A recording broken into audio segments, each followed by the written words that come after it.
気を出してみろ。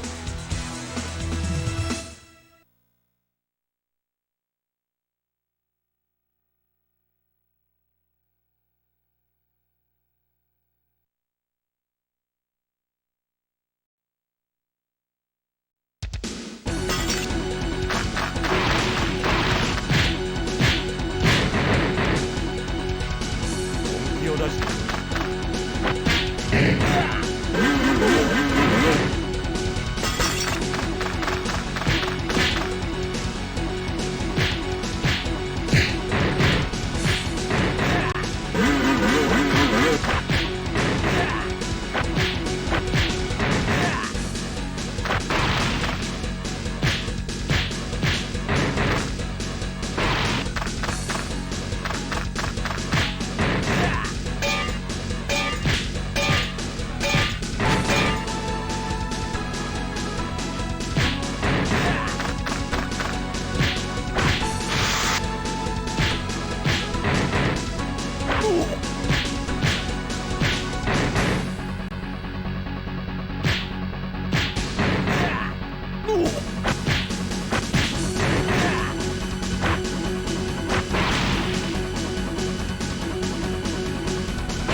気を出してみろ。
Hello there.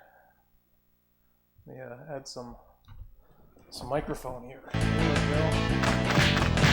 Much better.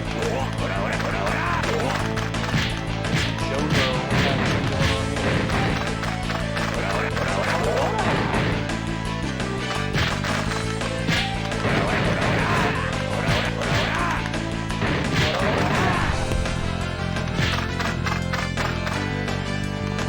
This isn't the best beat 'em up, but it's alright.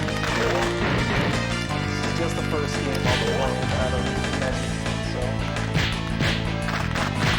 Oh hey, let me turn off the reverb. Give me a second. Forgot I had that on. Alright, that should be better. I'm doing some singing tonight, so.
Well, you know. Who knows? What do I know, right? Nothing. Nothing at all.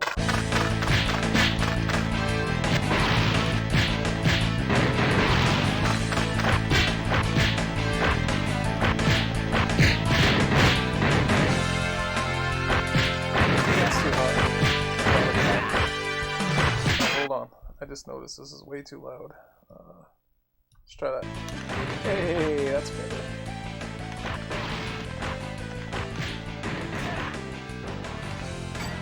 Much better.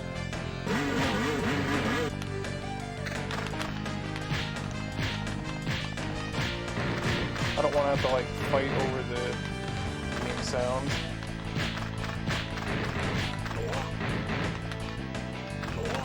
Fuck.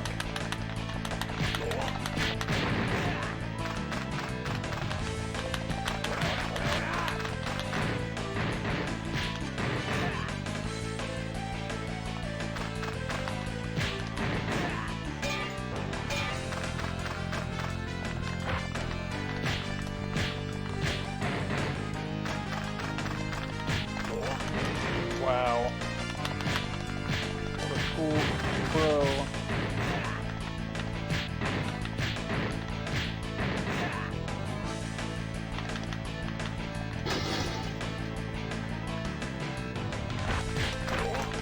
Fuck.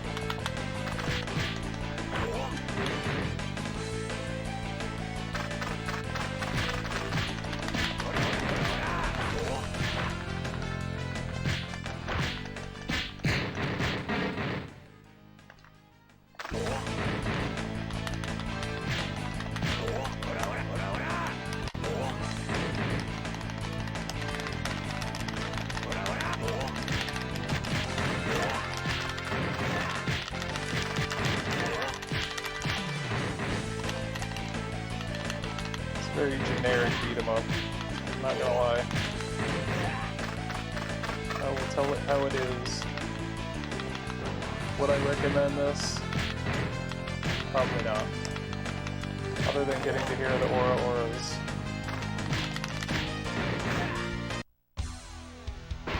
really the only positive. I gotta do one more thing here. There we go. That should make things a little bit better. But that's right.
Somebody else.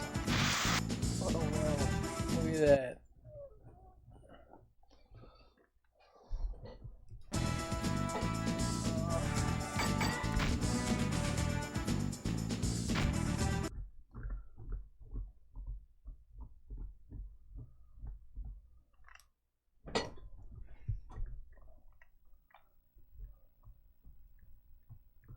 Loading.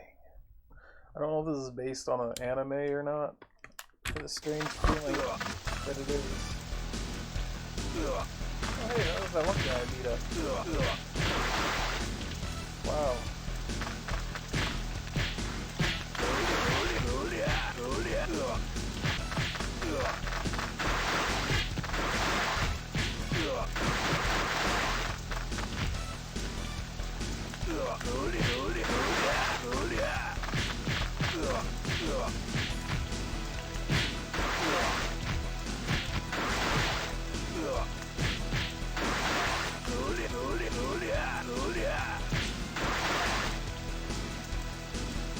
Karen.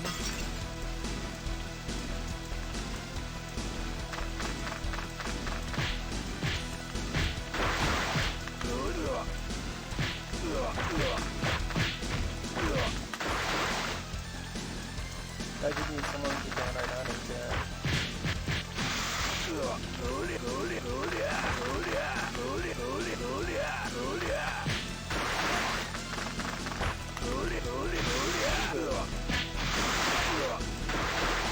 I suck with this guy.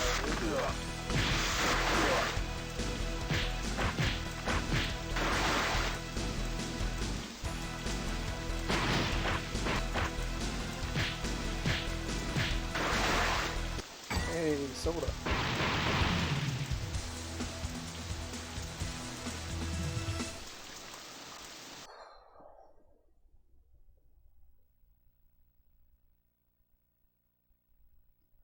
I'm playing this using the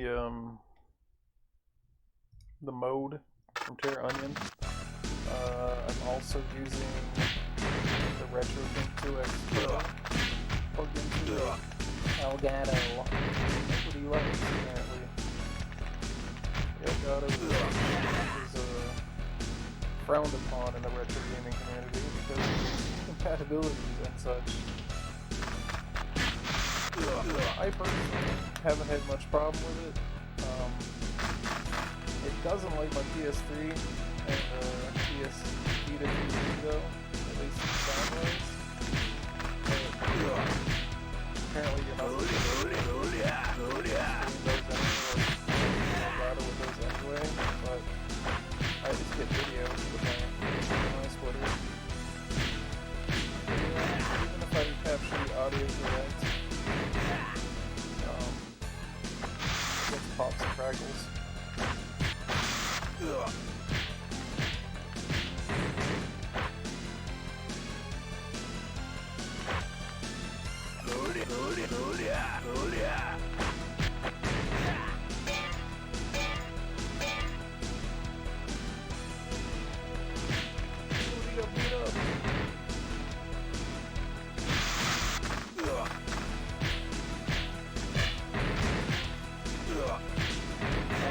Chat if vocals are too low or sound volume for the game's too high. If they are, I will adjust it.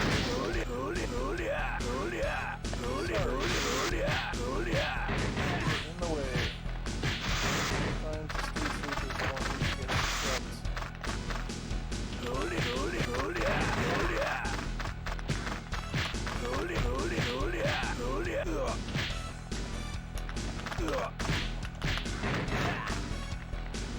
Almost there. Still getting home.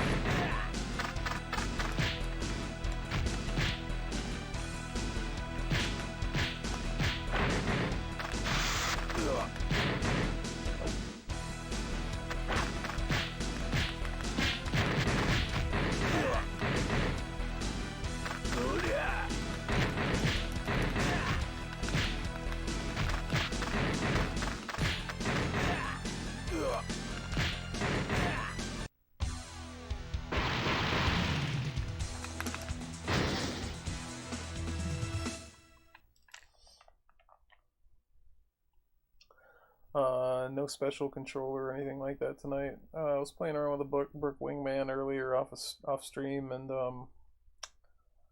with my arcade stick, but currently the default button mapping is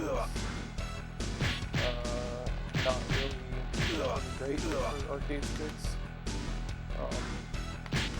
C button is mapped to basically a higher up button on the control stick. So it sucks for like you'd want to use it with it.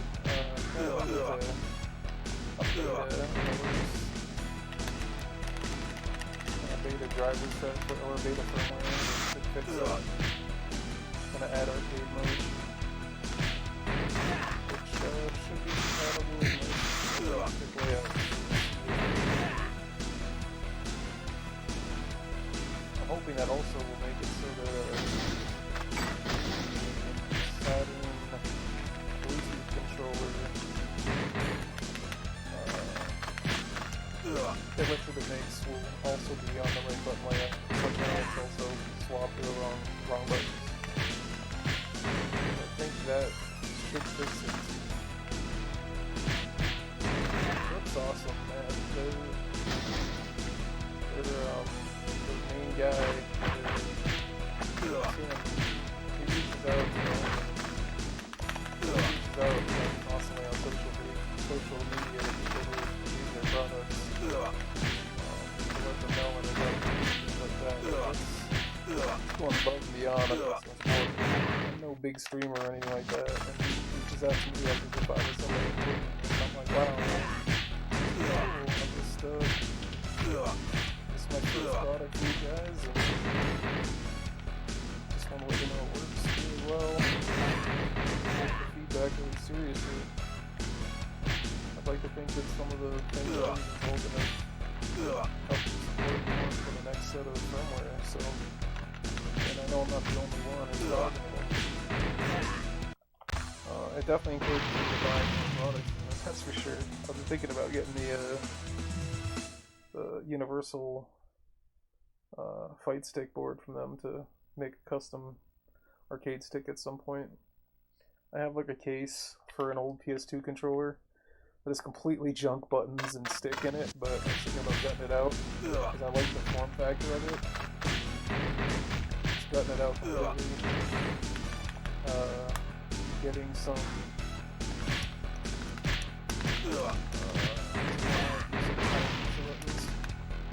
those are my favorite.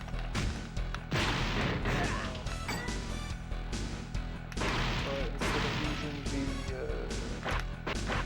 the Mitsu stick, I'll get everyone's favorite Sanwa. Basically, so I have a Sanwa stick and a Mitsu stick, so I can compare them. I'm thinking about like just replace with something else. Luckily, the all Sanwa stick are really expensive.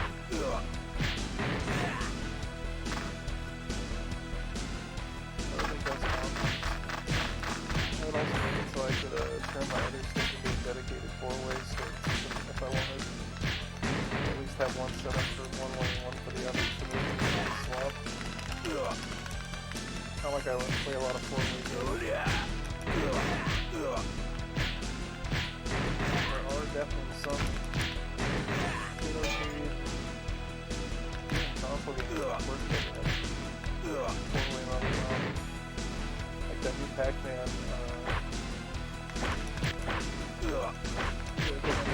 Remake of Championship. That definitely benefits from a 4-way stick. You know, it's a Nintendo game which technically has 8-way directions. Pac-Man is not optimized for 4-way. Not optimized for 8-way.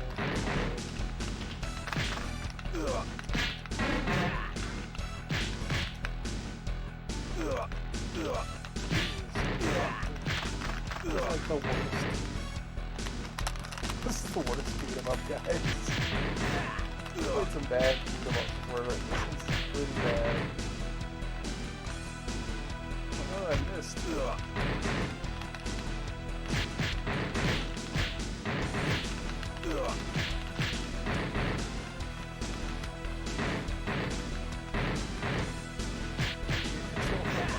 You have no range.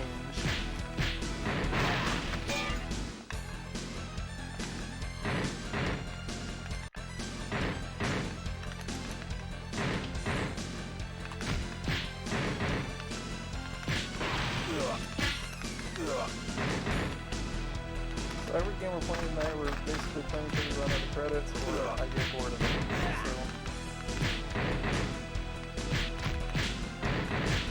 So Saturn is full of arcade games. That is one thing I noticed when I was putting games onto the mode.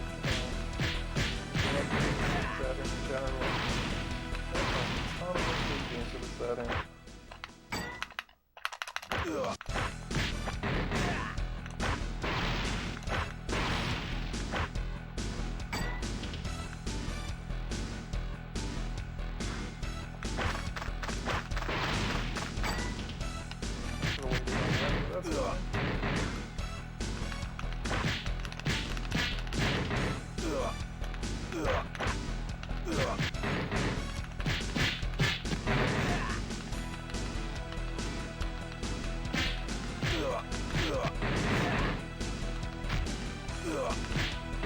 I can like step on people in the ground.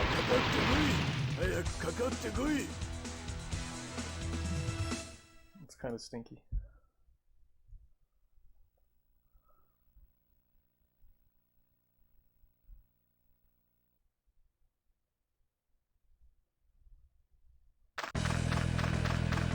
Oh. That's a soundtrack right there.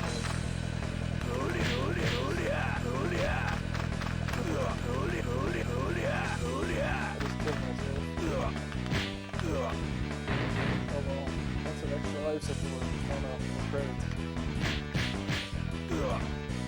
I have played this game before.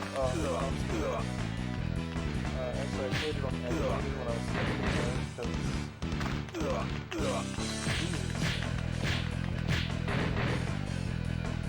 I'm so bad at it.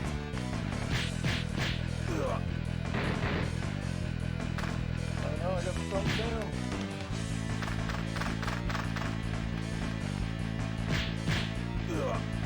There's a run button. I just don't usually use it. Oh, okay.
That's it. That's game.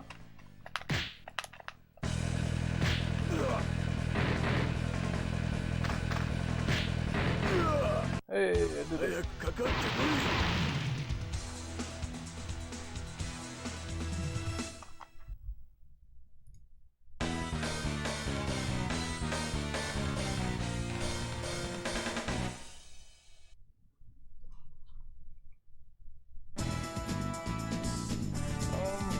Back to him. I don't care for the guy I was just using. He's not right.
Fuck.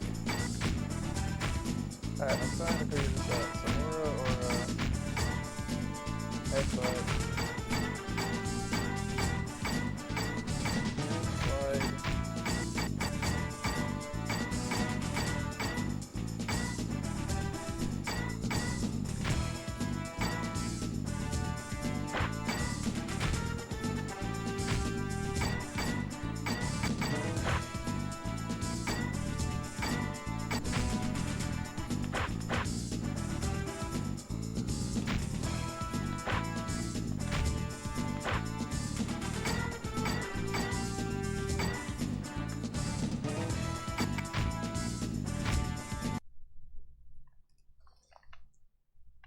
I need to get better with my Japanese here so I can read that. Pretty sure I had somebody just leave just because they were bored of me fucking with the combo system. Hey, you know what? I don't care. I'm not here.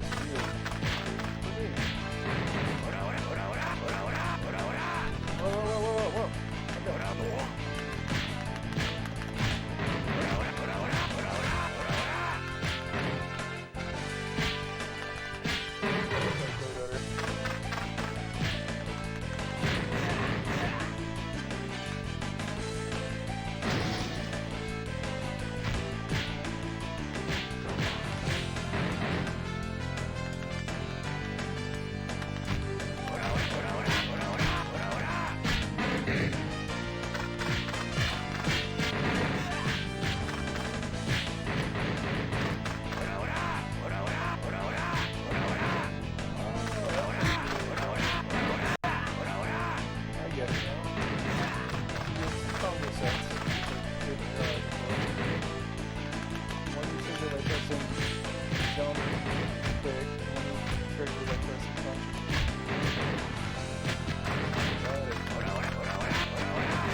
I can't believe I'm playing this game for 45 minutes.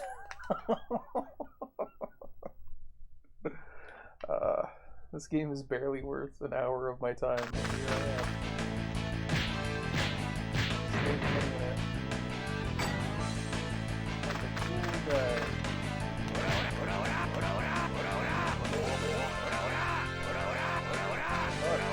Oh, Alright, stop it. Dude, let's not hit the drunk guy. That would be really nice.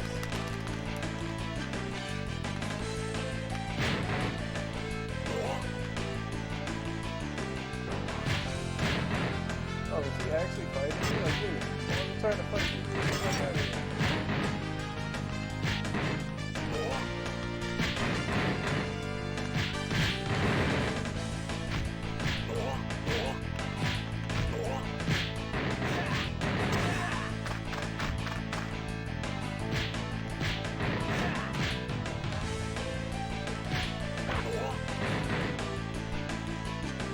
Is that it? Oh dang, I ran out of continues, darn. Well, it was a game. That was Crows.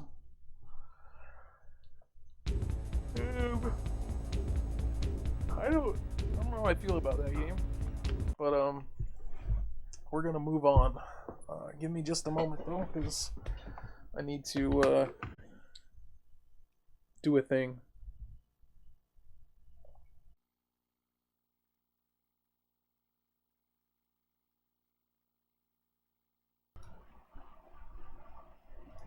Alright, I'm back. I just needed to turn my AC on. It was getting a little toasty in here. I had to close my door because I don't want to be too loud. Everybody else in my house is asleep. Alright, I'm gonna stick with the Japanese games for now. As you can see, this lovely interface for the mode. You can see very small screenshots of games. What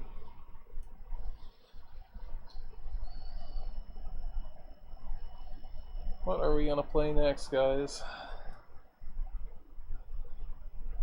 Crows was definitely a game.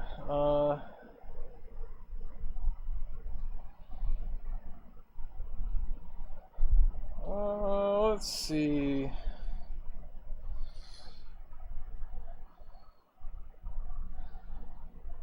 I'm gonna play Elevator Action on a separate stream by itself. It's not gonna be like a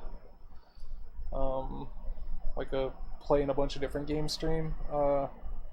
I played that game, and I have to say, it was pretty damn good. Better than expected, honestly. Let's see. Gem Tengoku is way too hard. Is this a shump? Can't remember. It is. Not that then. Did I play this one? I did. I could play my favorite. What's this one? Is this a? Looks like a puzzle game of some sort. Excuse me. Answer the Spark. It's the weird Bomberman one. That's not something I want to play right now. That's a shmup. Jungle Park. No. I could see I could play my favorite Proteus game. That would be fun. Always a good game. Hyper Reverthian. It sounds like you have a lisp when you say that. Cotton's a fun game, but we all know Cotton. We're trying to play some stuff that maybe not everybody knows about. Motoke Tamago with Gonberry. No, it doesn't look like something I'd want to play right now. Mizubaku. I think this is a shmup. Let's play this. Let's play Mizubaku Daibuken. This looks like something that's worth my time.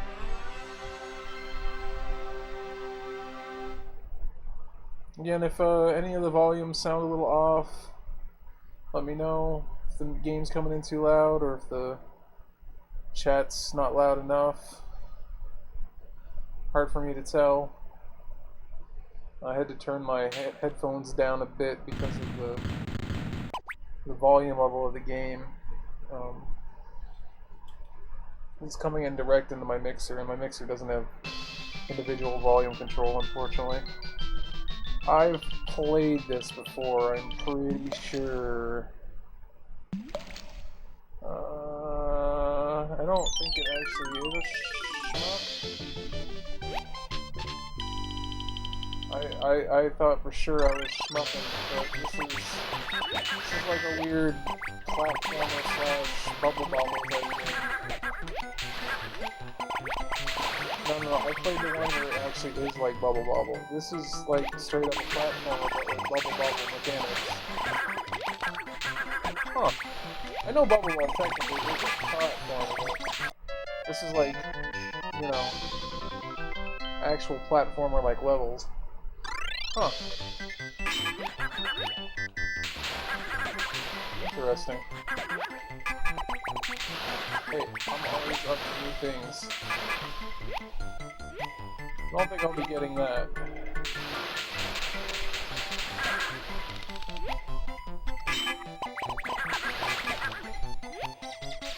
Oh, those are big old balls. That's pretty neat. I don't think that's what I was supposed to do.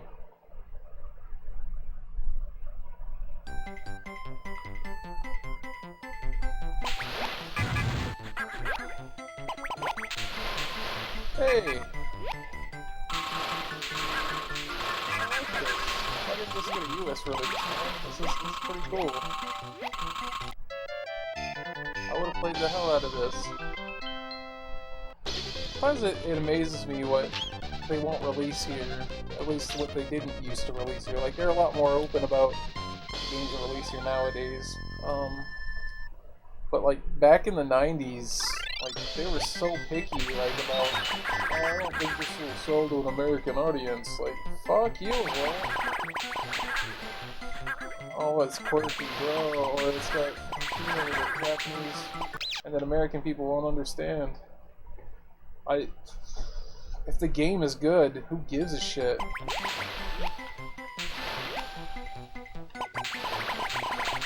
Game mechanics trump all the other things.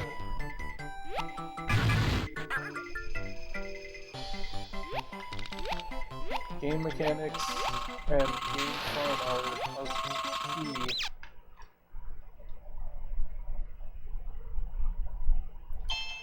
Player 1, game over. This should be continues, right?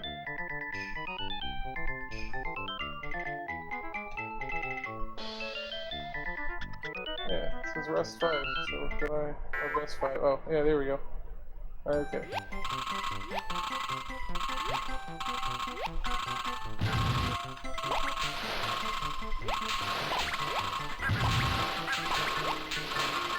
Whoa! Was not expecting that. I will expect it this time, though.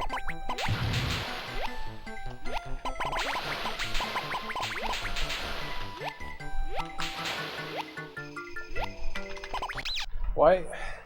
Okay, that's a little annoying. Yeah, let's try that again.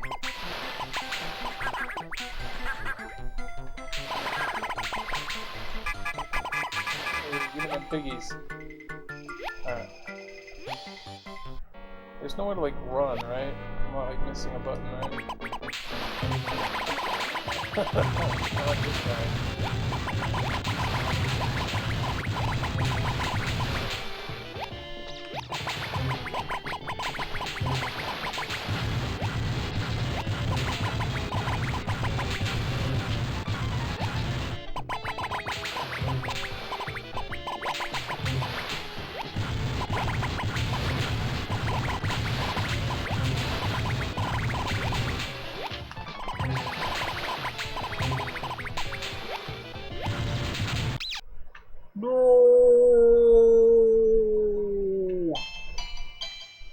That was unfortunate.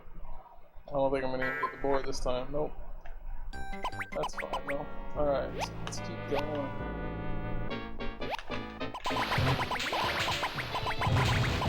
Saturn was one of the best consoles. It was the last great TV console. Switch might be the best TV console that exists. Switch has brought back almost every arcade game worth playing. Bunch of new great indie games.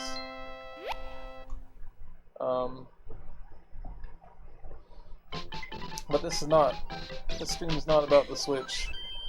This stream is about the Sega Saturn. I think the reason the Sega Saturn did so bad in the United States is because we didn't get a lot of these 2D games that they sold. They sold in Japan because everybody wanted 2D games at that point. But I don't think that's true. I think everybody expected 2D games. But if they had made good 2D games, they would have sold just fine. Like, they sold fine in Japan. I know Japan's more forgiving of an audience than us. Like, once we get the new best thing, like, that's all we want.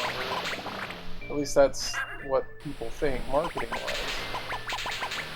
Dude, if I could have played some of these games when I was younger, when I originally owned my Saturn, dude, I would have been hyped.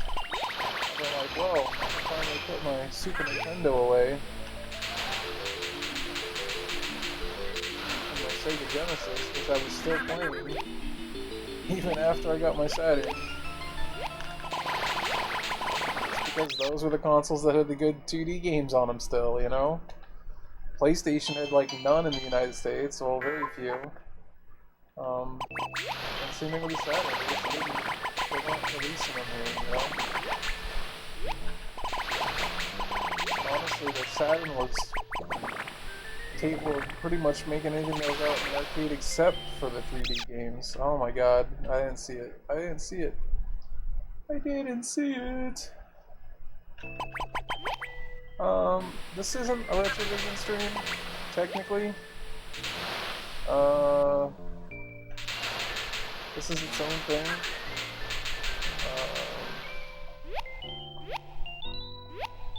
I might even finish up this stream doing Retrovision content, aka the old cartoons and stuff.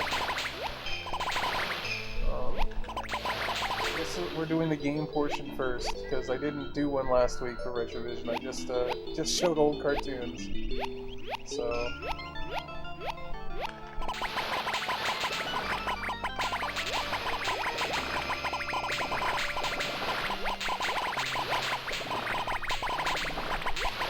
this is very much like if Bubble Bobble had like full levels instead of the weird like limited platforming stuff that they did. The more Donkey Kong single level deal. This is if they had like went all out. Like, that's how I see this game.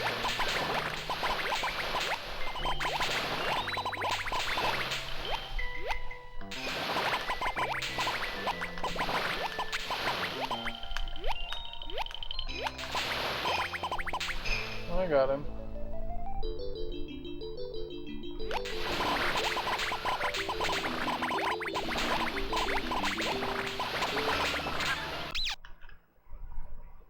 Stinky! Pretty bad. Pretty bad at this. Hey, oh, look at that! Hey, now I figure it out. Now I figure it out.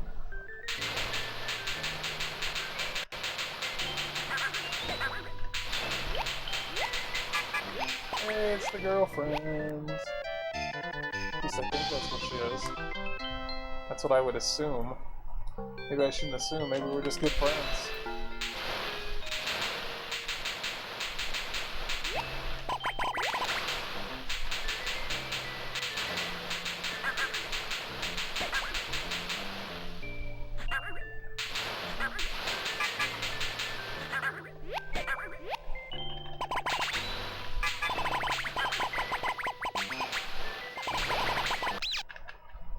He's protected because he has an umbrella. that means I've got to continue. I think it says I can continue 95 times. So that means we might be playing this one for a while. The rule for tonight was play until you run out of continues or I get bored. So we might be playing this for a while. I'm actually having fun with this one. This is pretty neat. Never played anything like this. Bubble bobble mechanics on like full ass platform stages. It's pretty neat. I know I've already said that a couple times, but I'm just kind of amazed by it because I've never really played anything quite like this one. I feel like this guy wasn't another game though that was actually more like Bubble Bobble, where it had the singular stages. Not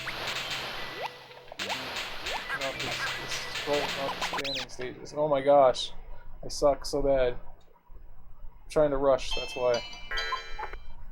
94 credits. There we go. There we go. That's better. I was trying to get by them before they came up. No, it doesn't like me. Alright, so let's take our time here. Stop trying to rush it, I guess. I can't fucking jump. Oh, there we go. Shit.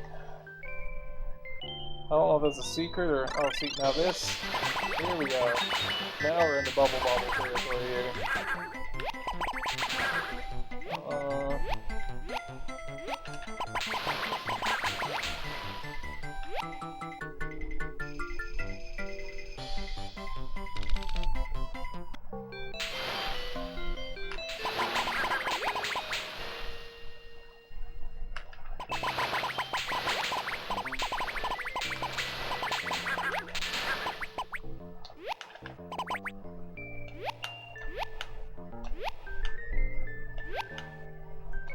That's a speedy boy.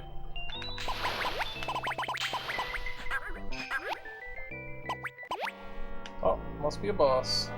Let's see what we got here. That Johnny Popcorn Machine?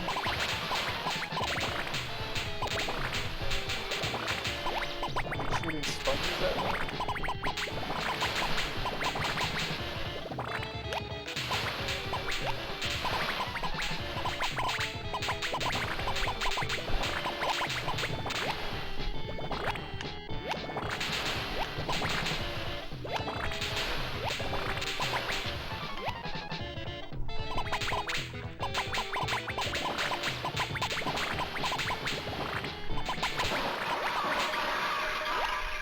Guess he didn't like being filled up with water.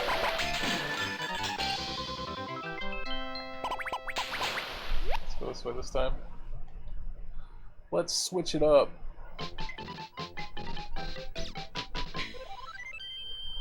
Now I know I said I'm playing Saturn games, but almost every game I'm playing tonight is very arcadey, so I may play some of the more typical favorites, but things that are kind of new to me, maybe new to you, even. Well, that was a good shot.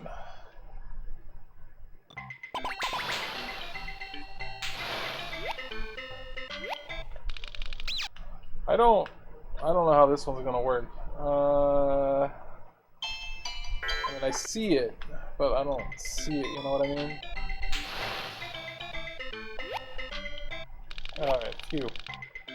Thought for sure we were donezo there.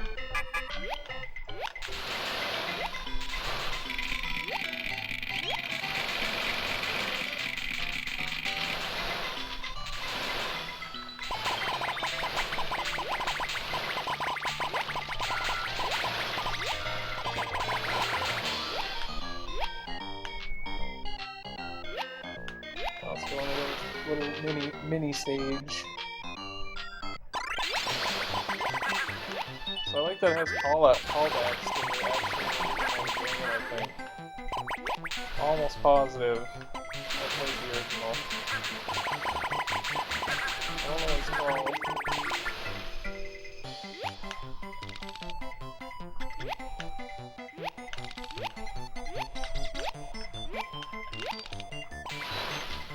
but I am pretty sure I have played it. Maybe somebody in chat knows what it's called, I don't know.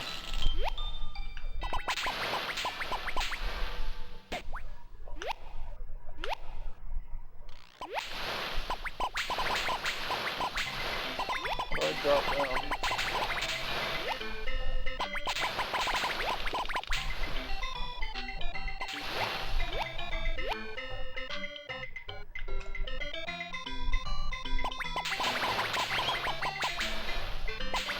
Well, it's not letting me drop down.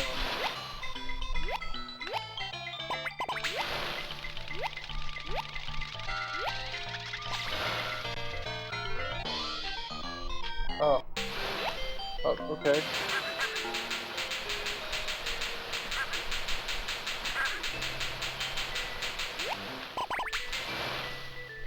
That's different.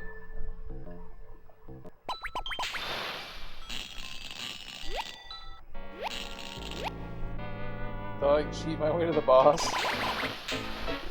I don't mind. I didn't like how that stage played out anyway.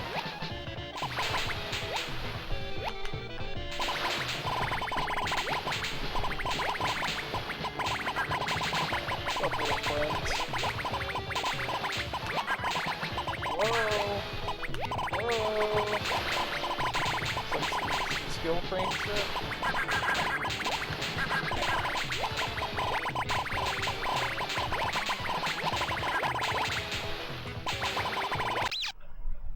Ow. I died. Continue spot, but I still have to restart. Oh, hey, just lost my cool.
Not really 100% sure how to do it.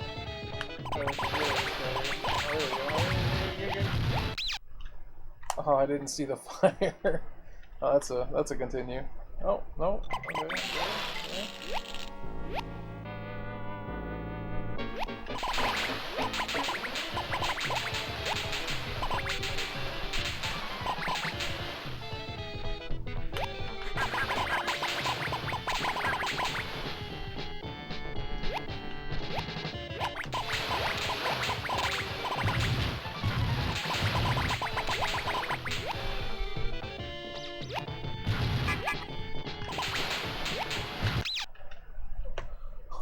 Come on! Alright, I'm gonna give it a few more tries, obviously. I'm not gonna give up that easy. Haven't played the second one near as long as I played Pro, that game was bad.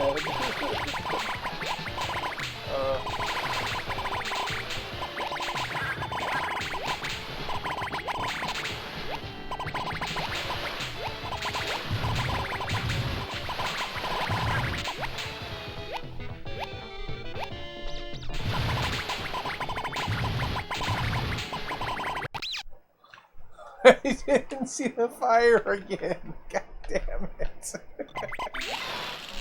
Oh, time to restart again. Isn't that the best part about playing these video games? Trying again and again and again. I believe that is the best part. Last time I checked, definitely okay.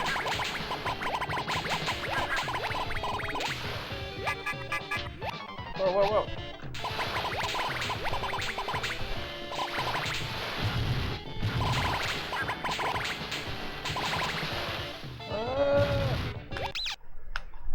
What hit me? I guess his wheel? I'm bad. I'm bad. I'm really, really bad.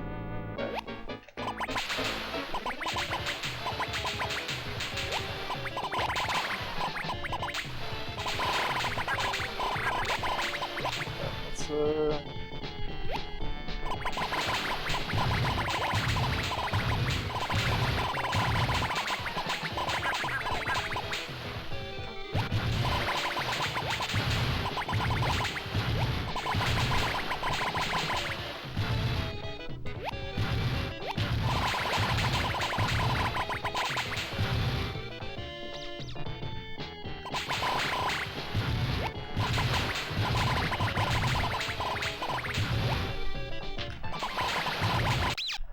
I did it again. Oh my god, am I blind? I am blind. I cannot see the fire. Why am I fire blind?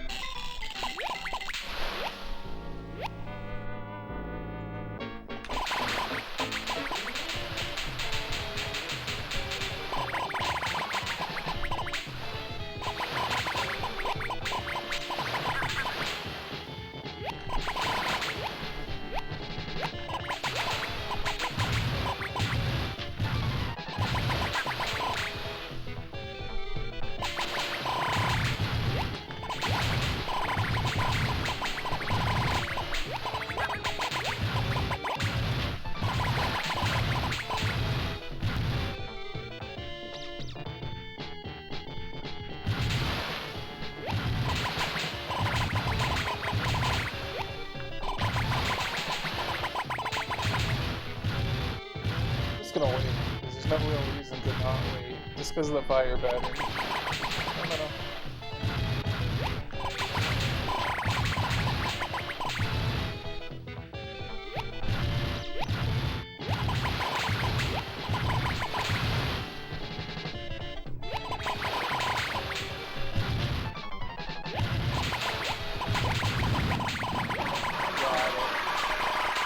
I finally wisened up. Saw how to kill him. Took me a little longer than I'd like to admit, but I did it. Yay! Let's go here. The problem with these type of games is I'll keep playing them. Like I did this with Bubble Bobble last night, the Bubble Symphony game. I was playing just off stream. And let's just say I was playing for a good 2.5 hours or so, I think, before I stopped. Oh. Spikes. What game is this? God. I can't tell you the name of it right now. Just a second and I'll tell you the name of the game. I forgot, honestly. I said it before.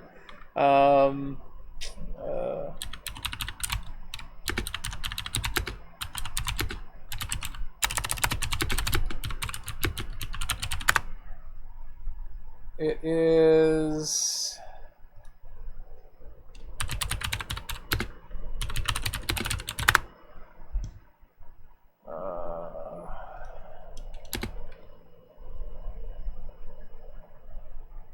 This is not a ROM, dude. I just don't know because it's a Japanese game and I forget the fucking name of it. I mean, it's technically a ROM, but I have a disc for it. Good lord. You know, if you were here early, you would have known the name of the game. It is...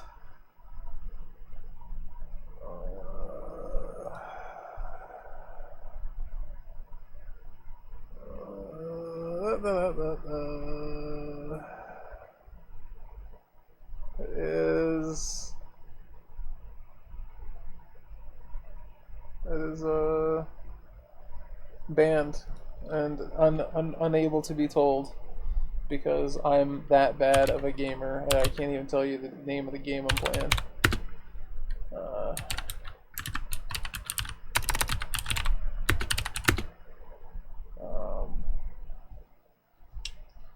Alright, Here it comes. No, I'm looking at the wrong list. There we go. I have my list up here of my games that are on here. That took me way longer than it should have. It is called scrolling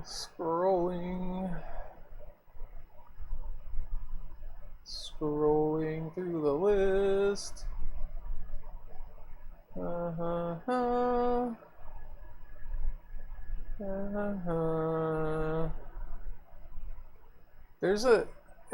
know there's an arcade game that this is like the second game.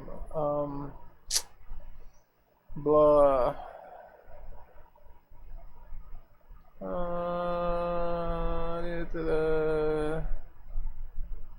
I have too many games currently on this mode here.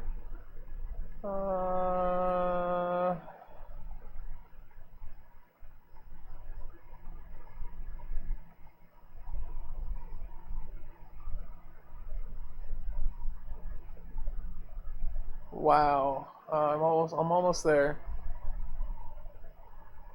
Try not to go past it. There's so many shmups on this system. Like, it's ridiculous. I think it's... That can't be it.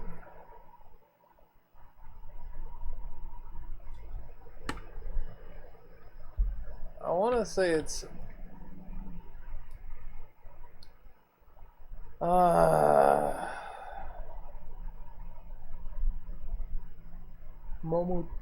Momotaro? No, that ain't the right one. Alright, well, I'm almost gonna give up on telling you the name of it until after. But it's not like I got anything else to do. I do lack discipline. You are very correct.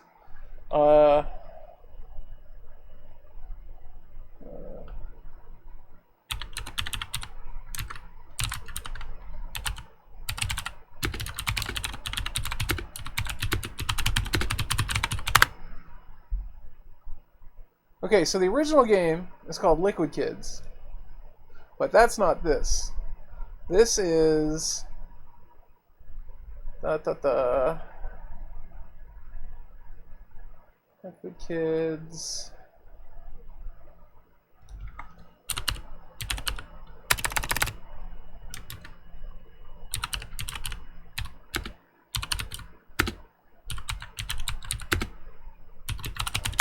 But that's like the American name or whatever, I think. Anyway,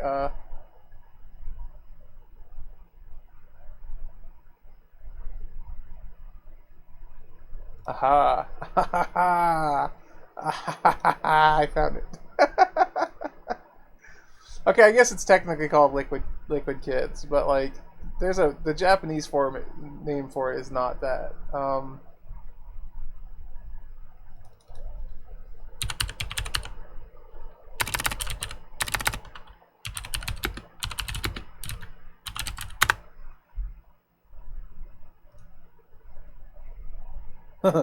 Mizubaku Adventure? Oh, Mizubaku Daiboken. There we go. Oh my god, I can't believe it took me that long to get to it. Jesus. That's so sad. Like I said, I said it when I started. And, it's not a name that you would easily remember, I don't think. Like, I mean, I guess maybe if I was more fluent in Japanese, I probably would have remembered it like nothing, but I am learning. I'm about 90 days in on Duolingo of learning Japanese, but I'm far from a... Whoa, does it take me to the underworld?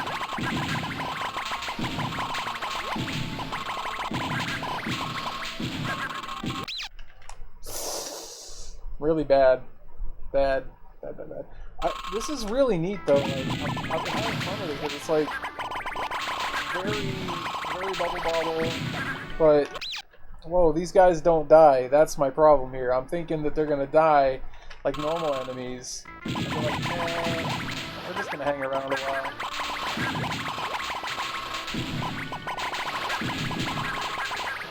It's very much like a Bubble Bobble type game, and I think it's made by Taito, or somewhere along the line it is.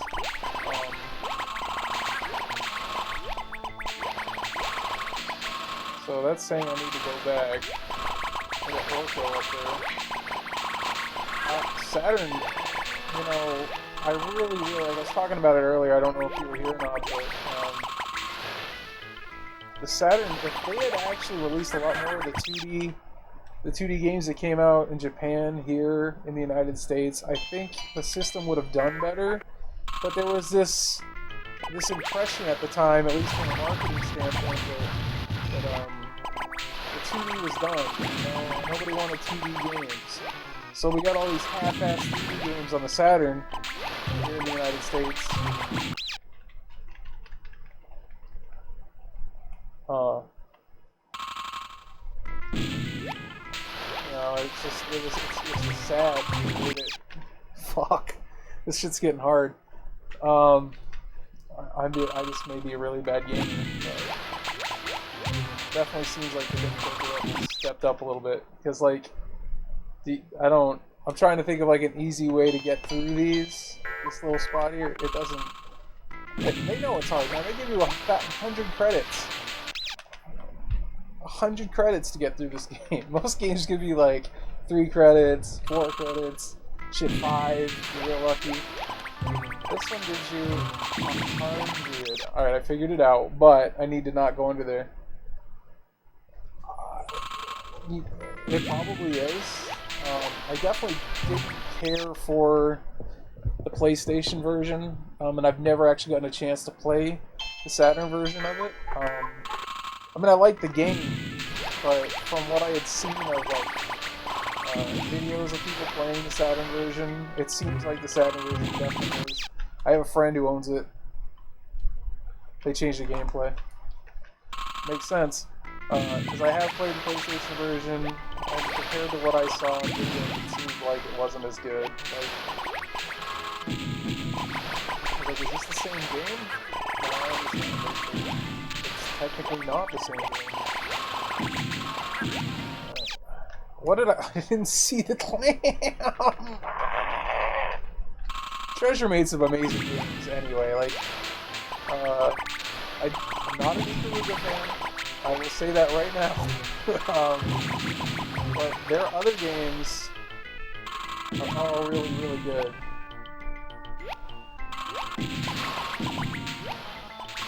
And the Saturn is just like the best 2D system. Like, if it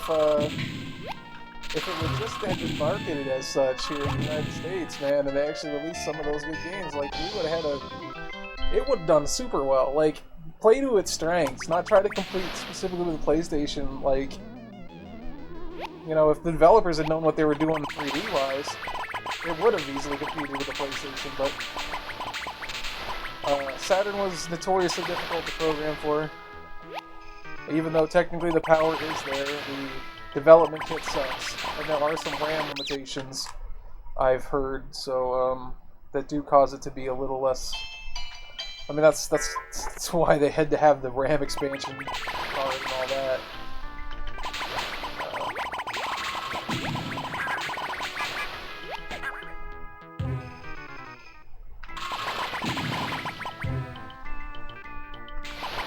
Oh yeah, almost all of them are.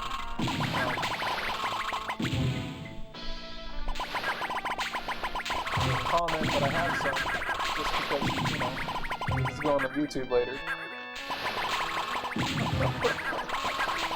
As far as you know, every game I own. Just might be on a shelf or in a box somewhere.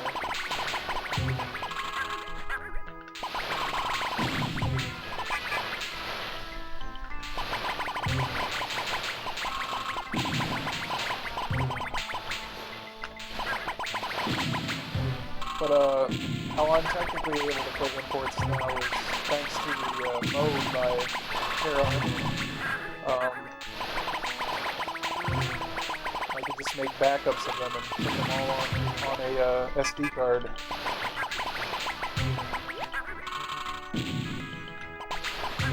Makes life a lot easier. I can have my whole collection ready to go as opposed to having to dig through the box every time I want to play a game.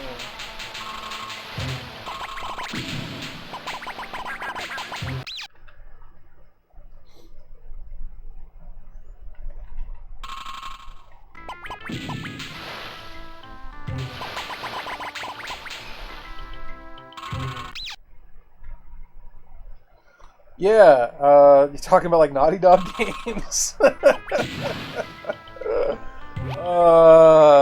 I'm so over those type of games too.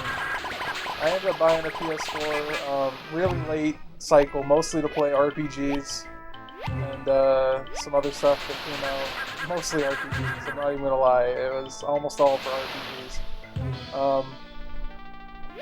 But of course my system came with Last of Us 2, Horizon Zero Dawn, I think God of War. Oh, did that just take me back to the beginning? No, but it did take me back to... I tried playing both God of War and Last of Us, and it was just like, what am I doing? This is not a game. Like, I'm just like, you know, it might as well be QuickTime events the entire game, because...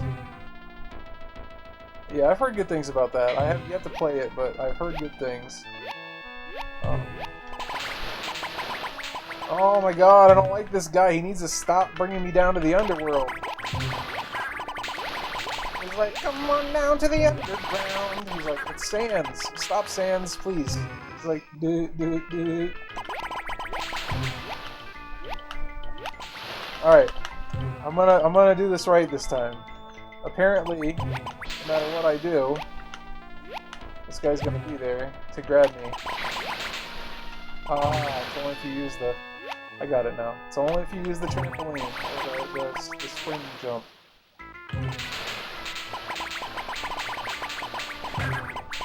These shell guys are so annoying because they're like, you have to hit them so many times to kill them.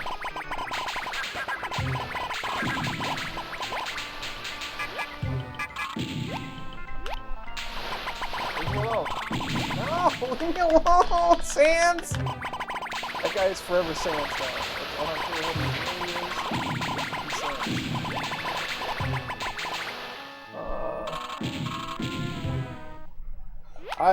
I have to say that is a good thing. That there is a lot less just fucking every FPS you've ever played before. Again, we added a couple more maps.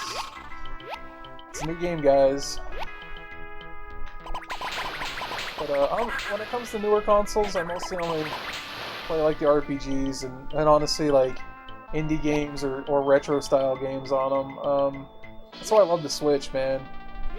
Switch is the new 2D gaming king, you know, like it has so much on it. Like there's been so many indie developers who've made awesome retro style games that are more than worth your time.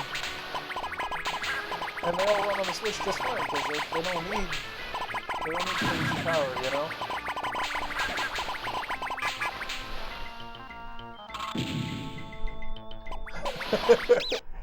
Hey, I mean, there are some cool 8-bit style games, but, like, I know what you're getting at. Like, there's no reason to limit it there, you know? Like, you can have a retro style game without it having to look like it's from 1980. Retro style is more than just, retro style sometimes is more the gameplay than it is the graphics to me. Like, I gotta figure out how to get past this part, because this doesn't bring me high enough. Maybe if okay, no, I think I got it now. I think I got it. I just gotta get away from these guys.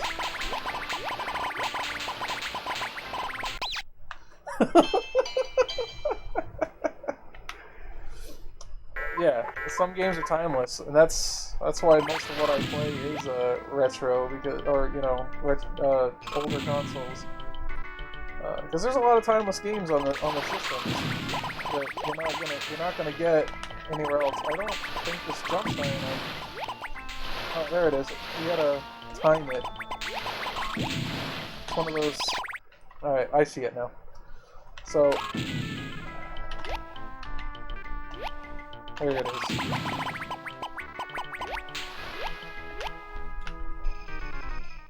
It's like the trampoline on some of those, like, you know, platformers.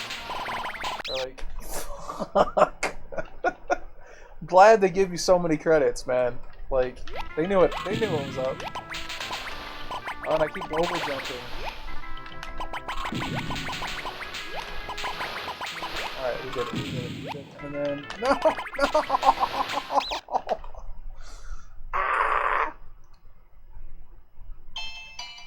See, I'm sure you like Ikaruga. I did mention it. That one wasn't for me. Too much going on that one. I'm a simple man who likes a simple shooter, even though I do like bullet hells. The mechanic felt really gimmicky to me. I know a lot of people love it, but it is, and to me, like, puzzle games and shmups don't really, they don't mix. Yeah, it's one or the other. I totally get it though. I get the appeal. I'm just more of a purist, I guess, when it comes to shmups.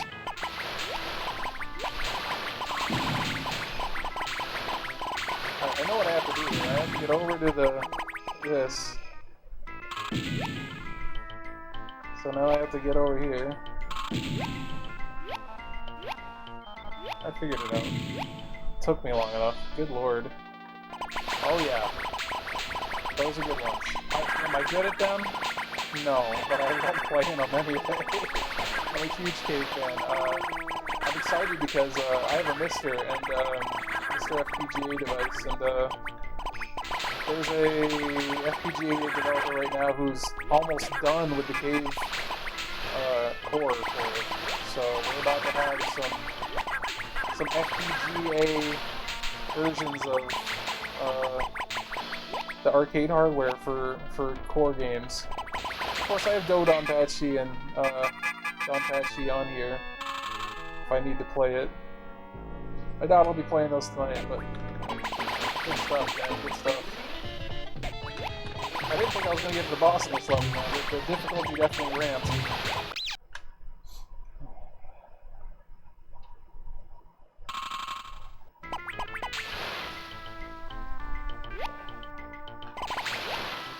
Oh, it's down? The last couple weeks I've been playing Proteus 3. I believe it's part 3. God, they really do. That's again going back to the Switch. Like, the Switch is the system. If you want some shmups, holy shit, they're all there. They're all there now. Like, almost every good shmup is on the Switch now. Like, it's been re-released. It's so great. M2's amazing, man.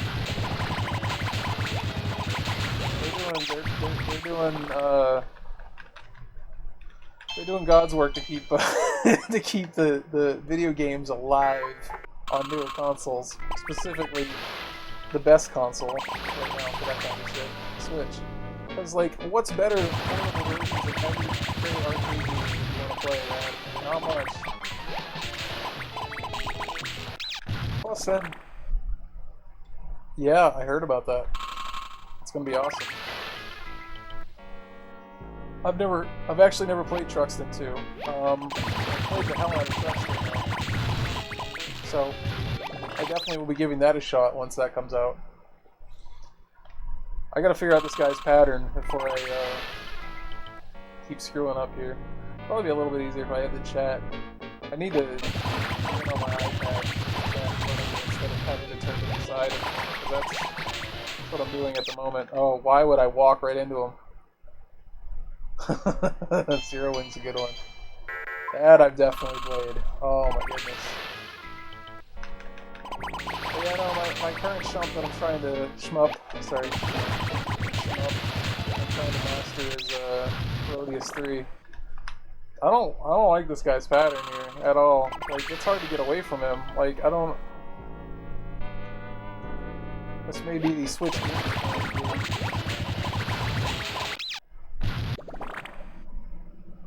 Yeah, Proteus.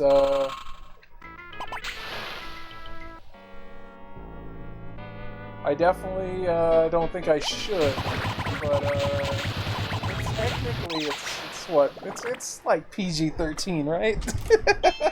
In today's modern age. I remember that being a big deal when that came out, though. Like, but I think everything's pretty much, you know, it's like the coyly censored, where like, you know, they know what they're doing. Like, it's like a whole the wink. Like, we know what's up, but.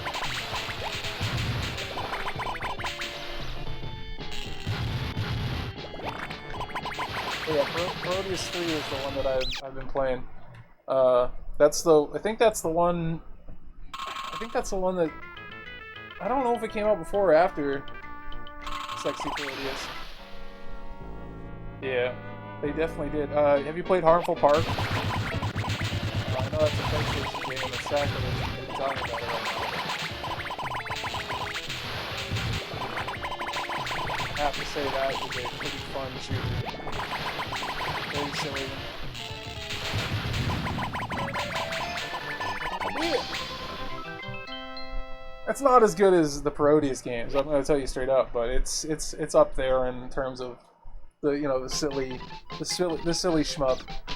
I actually started this game thinking it was a shmup. For some reason, I was looking at screenshots of this game. Like, I've had it in the catalog forever. Just hadn't played it. I don't know, the screenshots made it look like a shmup.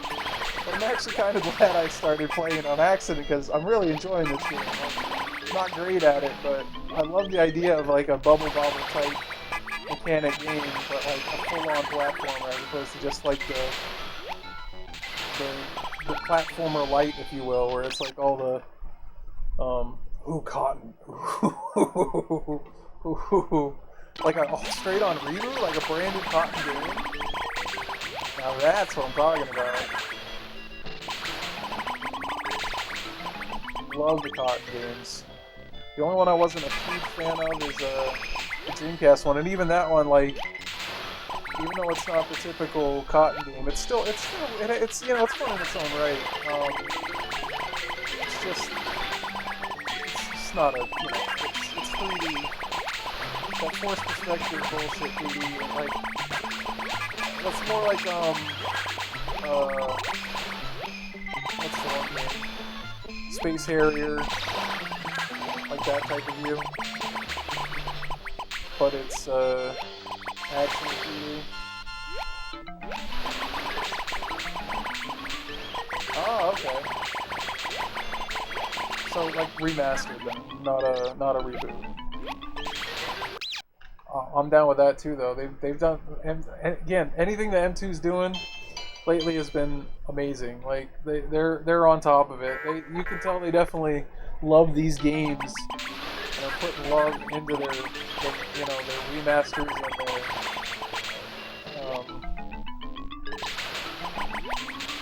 and re-releases. Almost all of it's just emulation, but it's done in such a way that it's adding to the original games without really changing the game. You know what I mean? Like the high skeleton stories and things like that they put in that weren't there before, stuff like that. And then just, you know, again, the love is there, and I appreciate what they're doing.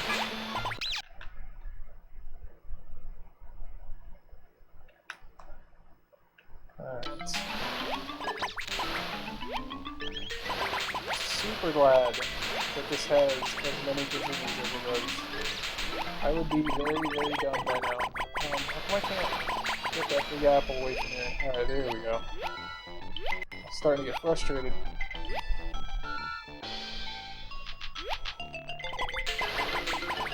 But these type of games, this is where the shining shines, man. Yeah, I didn't touch that. I didn't touch it at all. couldn't bring it to it. I saw the videos on it. I couldn't bring myself to go back to it with it not being the ideal remaster that I was hoping for.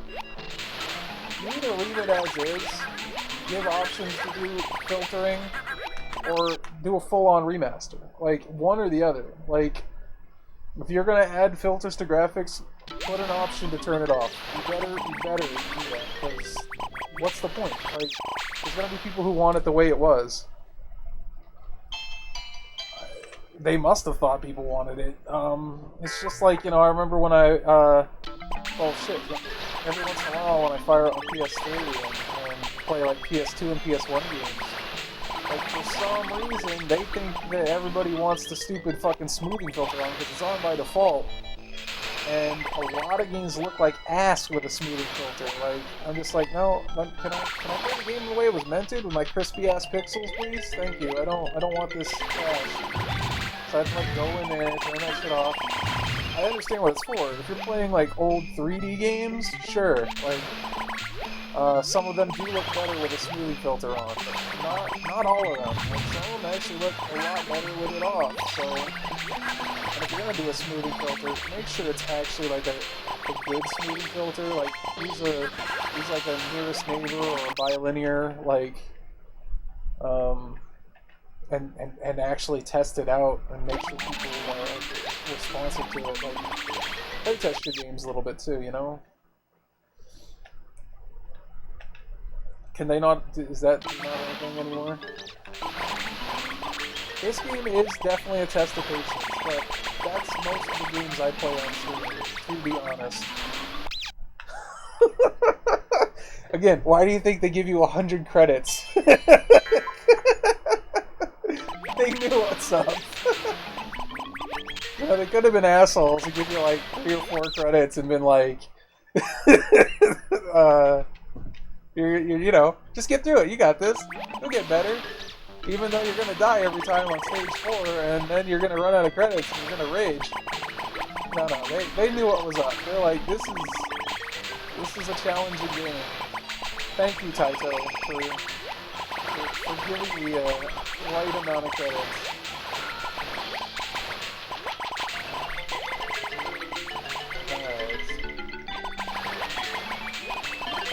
Whichever internal studio at Taito did this. Might have even been Iron. Can't remember, but it's definitely technically in the Bubble family. Loosely, but it is technically part of it. I do like how when you get to the boss stages, and then they've also got mini stages that actually call back to the original game. Now, if I remember correctly, I swear that Liquid Kids was actually a shmup.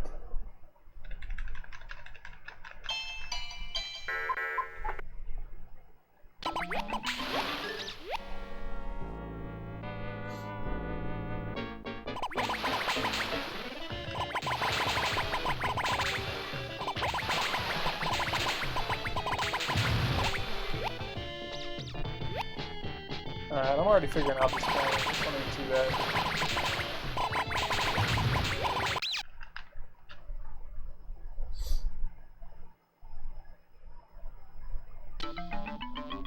Yeah, if anything, what was considered a hardcore game actually is the exact opposite of hardcore. Like, you're like, newer games trying to play themselves or have, like, you know, ass difficulty. The hardness is like, you know, it's the perceived skill. It's not the type of skill that you had to have for the games back in the day. Like, the games back in the day involve, you gotta play the same level like fucking 50, 60 times before you learn the patterns, before you learn where all this shit happens. Like, and then once you finally got it, then my friends, then you know what like gaming is. Like, play Mega Man. Play any of the fucking Mega Man games and tell me what then you can tell me what hardcore gaming is. All these fucking kids, man. And then I was watching some young kid playing Mega Man 2 on stream, acting like as if he was big shit. It's like, yeah, get to me when you've beaten Mega Man 3 or any of the other Mega Mans, because Mega Man 2 is baby mode. Those are different type of games. Though that is true. So the Souls-like games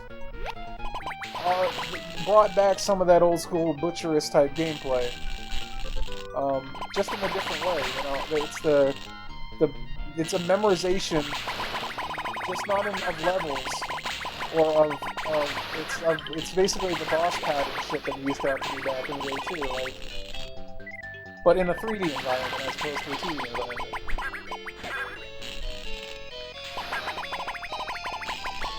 But see, if there had been more of those type of games, like, I could understand, like, you know, people calling themselves hardcore gamers if that was what they got into, as opposed to people playing aim assist fucking FPS. I am so good, I cross my camera! Really? Does that make you a good gamer? You got lucky as shit. Oh, and also, you know, the game actually is helping you aim, because it's actually designed that way.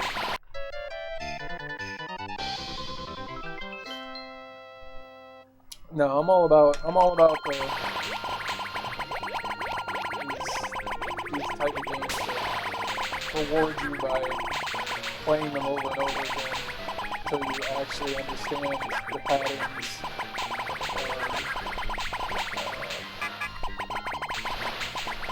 and the level design.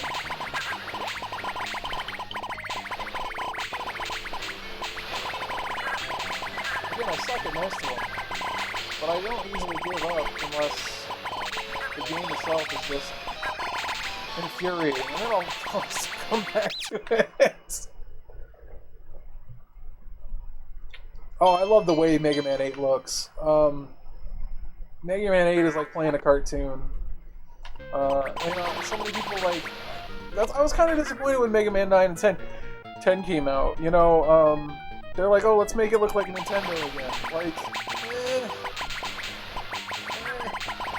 why? You literally had Mega Man 8 that looked like a fucking cartoon, and you're gonna go back to making it look like, you know, bad pixel graphics? Like, fuck, dude, like...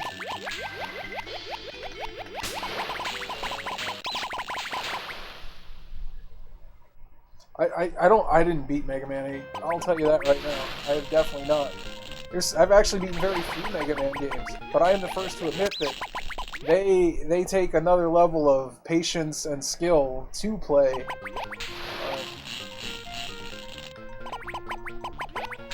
Yeah, I get it. I know it takes a lot more effort. You can't just do the throw 8 bosses in and then some butcherous platforms and call it a day. Like, I guess, you know, I guess we still have the X games that came out that, those definitely, were kind of in that style too, of the better, you know, the 16/32-bit. Like, it's so much easier. At least, hey, you know, Mega Man 11, they went back. Yeah, Mega Man 11, they went back. You know, we got there at the same exact time, talking about that. But yeah, Mega Man 11 was a step in the right direction again. After the Mega Man creators shat out a terrible game, Capcom was like, alright guys, we can do this. We'll give it one more shot, and then they gave us a fucking masterpiece. Yeah, I still need to pick that up for the Switch, but I played it at a friend's.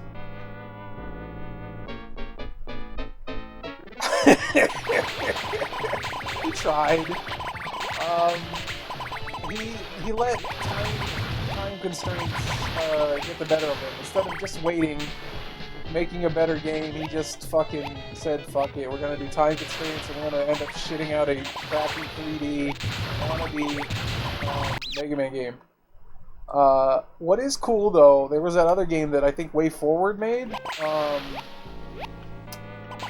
Mighty Gunvolt, where they actually let him put his character in, you know, the Mighty Number 9 in it, so that Mighty Number 9 is actually in a good Mega Man style game. But Mighty Number 9 is not that game, man. still a good guy, dude. I mean, Inafune was. We can't discredit what he already did in the past. You know, I think the scope for Mighty Number 9 was too big for too small the development team to head.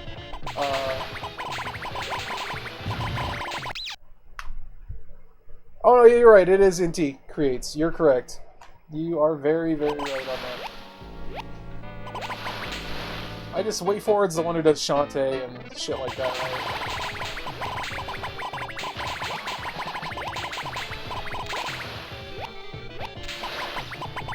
Yeah, Inti Creates. That's right. The Gunwall games are great, and those are that's the spiritual successor to Mega Man as far as I'm concerned. Like, that shit's those are fun, man.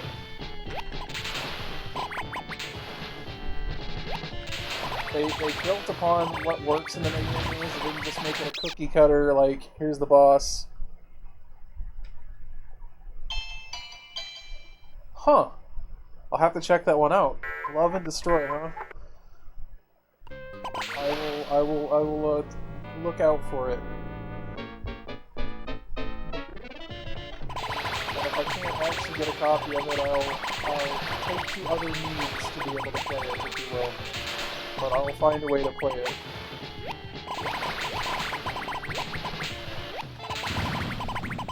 The Digital Foundry guys bring up some good shit. I like them a lot.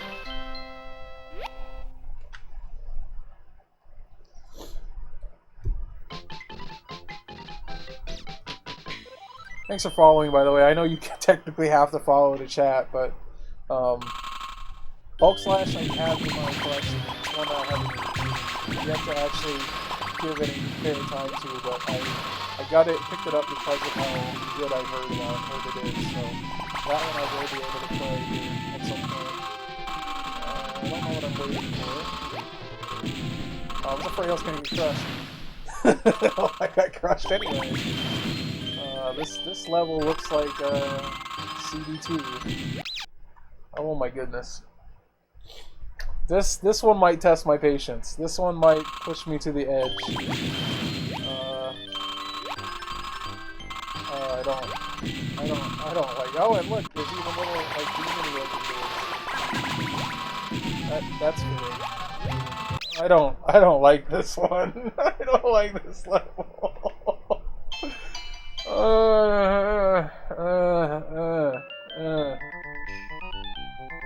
So I think that might be it for me on this game. I think we may have reached we've reached the point where I'm gonna get one more shot, but I have this strange feeling this is gonna be the break point here for me on this shit-ass game. That's not shit. This game's awesome, honestly. I gave up too soon. I gave up too soon. There it is. I made it. Alright. Phew. This game does reward you though. Like, keep going, man. Alright, so it was a cool mech game on Switch. Huh. So one game I'm really interested to play that just came out on Switch, what the heck was it called? It's like something Paladin, Panzer Paladin, I think? It looks really good. What am I doing here?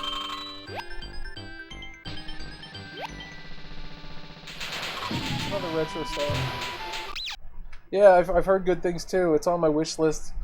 When I'm in my next batch of buying games for Switch, it'll definitely be picked up. You know what? I finally own Blazing Chrome. I was playing it on Game Pass, but now thanks to Twitch Prime, I own it, so I can stream that at some point. I'm very bad at it, but that's not going to stop me from giving it a playthrough again. I'm sure that if I play it enough, I will get better at it. But when I was playing it on Game Pass, holy shit was I getting stomped. But I mean, you know, it is kind of that Contra-esque thing going on where it's meant to be brutal. I love the graphical style of it though, and the music is great. yeah, they gave that on the Twitch Prime this month, so I look forward to giving it more of my time. I do not have Game Pass anymore because it's such a waste of fucking money for the most part. Like most of those games that are free on Game Pass are not my style of game, you know. We discussed there's so many of those they play themselves games nowadays. Of course, it's like, yeah, you're right. I think you're right. That's exactly the type of game. It's a brutal ass run and gun. It is meant to just, you know, if it accepted quarters, it would be wanting you to insert them every 5 seconds. But man, yeah, I do love me some Metal Slug though. I can't wait. So the rumor is they're making a new Metal Slug game, not the shitty mobile one. There's supposed to be an actual, like, new, real Metal Slug game. Yeah, take me down to Paradise City. Alright. To the boss.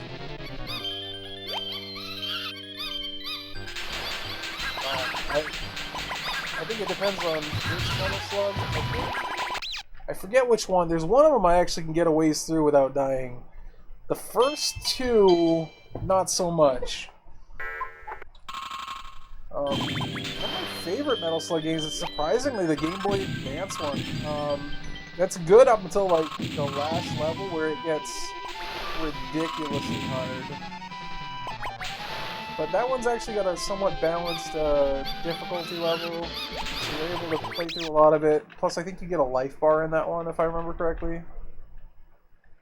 No, it's supposed to be actually pixel art. Or no, well, hand-drawn. The shitty one that's coming out for mobile is gonna be like 3D rendered, and I've already seen screenshots of it, it's garbage. But that's not, there's gonna be a console one. Fuck.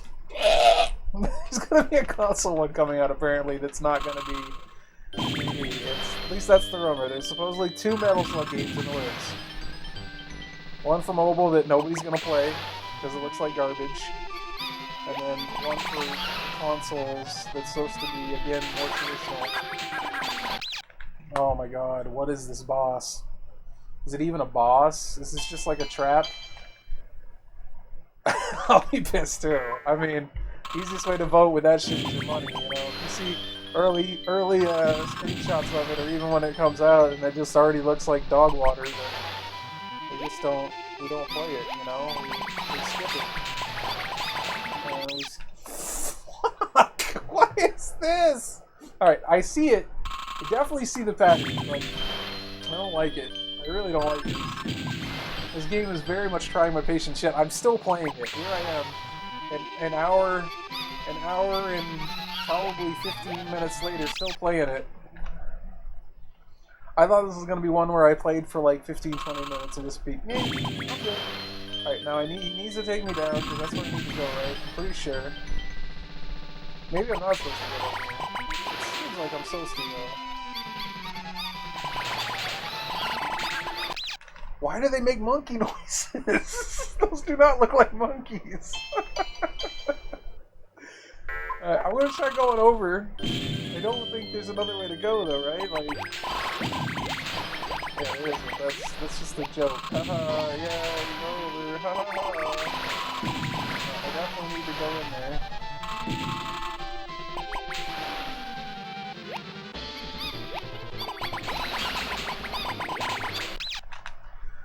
This may be it. This one I actually this may be the end right here. They come down on you too quick. Like, if I could get up in one of those little spots, I think I'd be fine.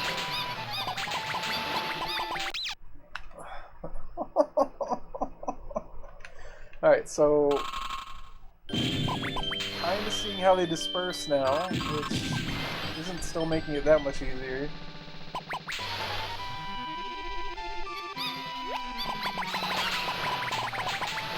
Can I break them? Okay, I can.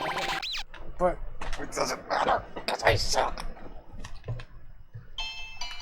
Alright, let's try again. Come on, take me down, Sans. Take me down to the underground. Yeah, no, that's the mobile one. Don't even pretend that one doesn't exist, because it shouldn't exist. It's an atrocity.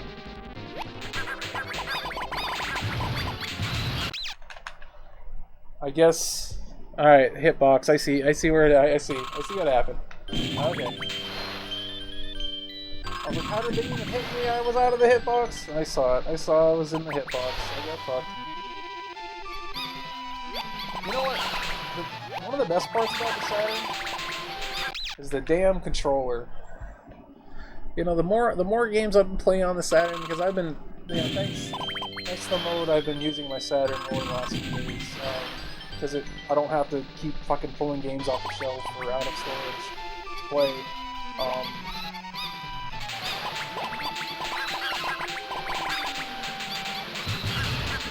Fucking noises. I can't take this seriously.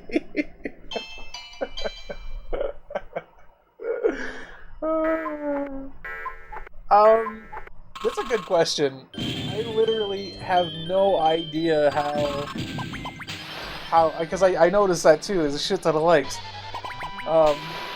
Apparently the people who like it are being very silent about it. They're just like, yeah, new Metal Slug, alright, but it's on a fucking mobile device, and it's gonna be garbage, and you know this, because it's on a mobile device. Did you die?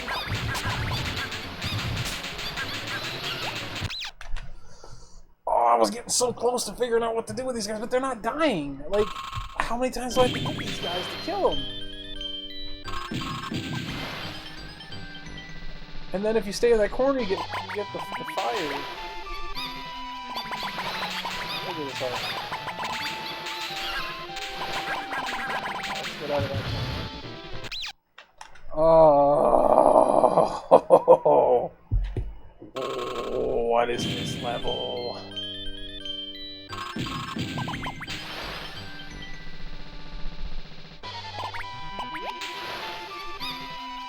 I have a feeling this is going to be a long stream today. I usually only do like 2.5 hours for the retro loop streams. But looks like we're going to be going a little bit longer today.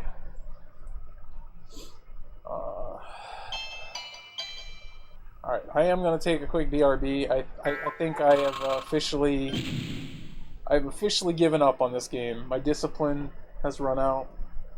It's time for something fresh. I will come back to this game one day. Now that I know how to beat the first 7/2 levels of the game. So bear with me. I will be right back.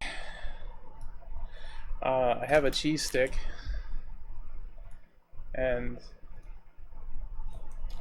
I also have some water.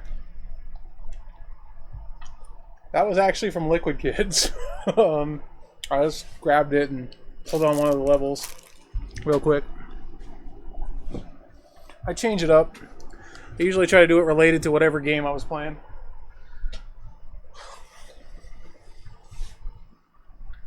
I actually got one. Well, I got in on the order. After the... Oh, were you?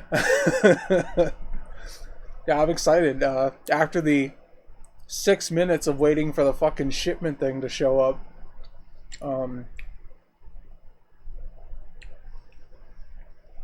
I hope it's good, man. It looks like it's gonna be good. It does. It was funny. Somebody on Reddit was saying it looked like a cheap emulation console. I'm like, bro, have you looked at it? I'm like, I don't think it does. It looks pretty good.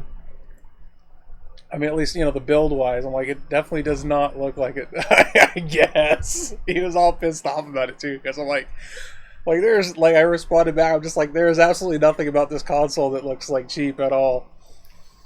Not one thing. And their argument started because they were mad because it had 4 face buttons on it. And apparently, you know, because none of the consoles it's emulating technically have that many buttons.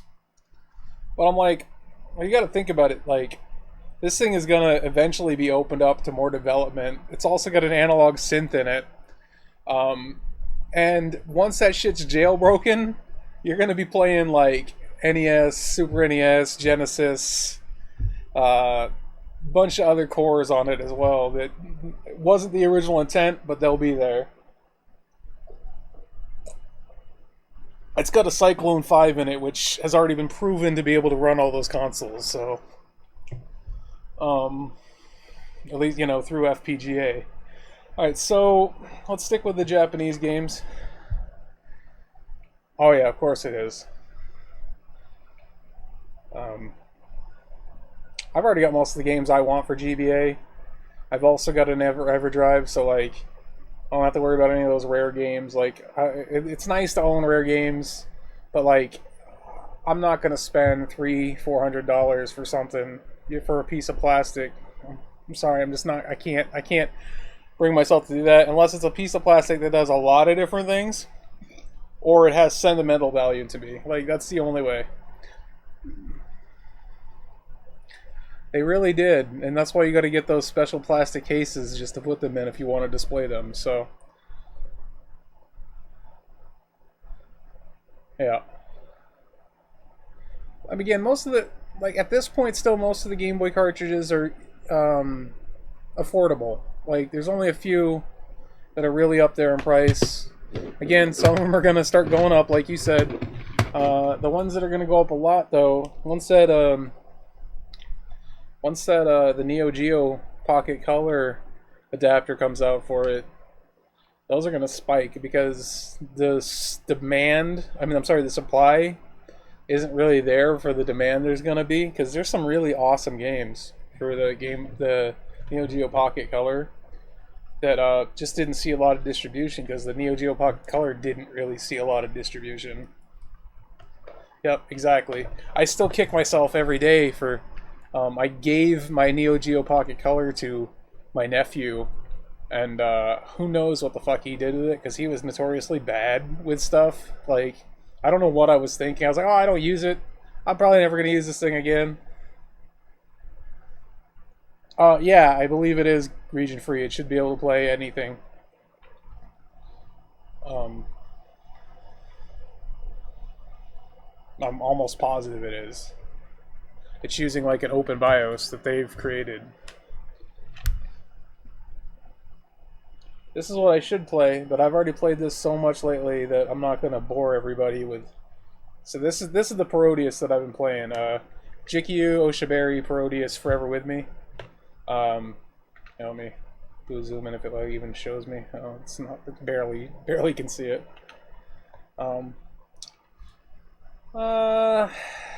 Let's see. This is Mizubaku Daibuken. That was the one I was playing. You can see the nice little cover for it.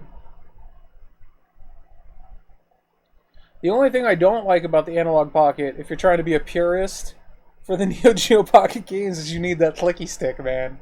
It ain't the same without the clicky stick. Like, that was the coolest thing about that console, was the damn clicky stick. Planet Joker is not a good shmup. Like, it wants to be. It just isn't good enough for me, man. It just feels slow.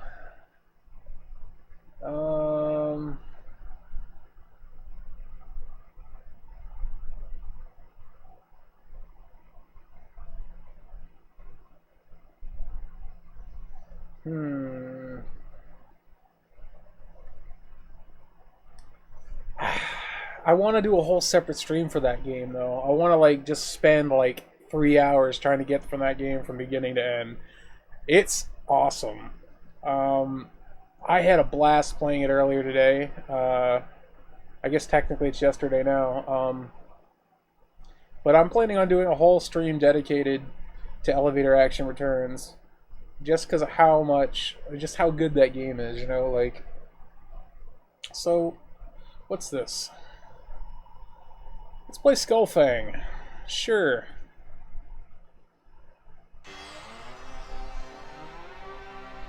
That would be sick.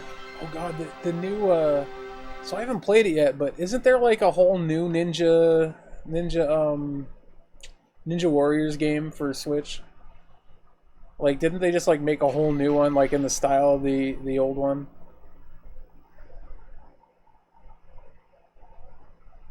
I think it's on my wish list. I just haven't bought it yet. I don't know why I haven't bought it. Like,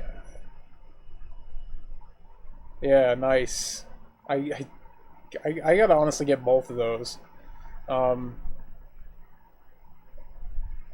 nice. Yeah, both of those are on my wish list.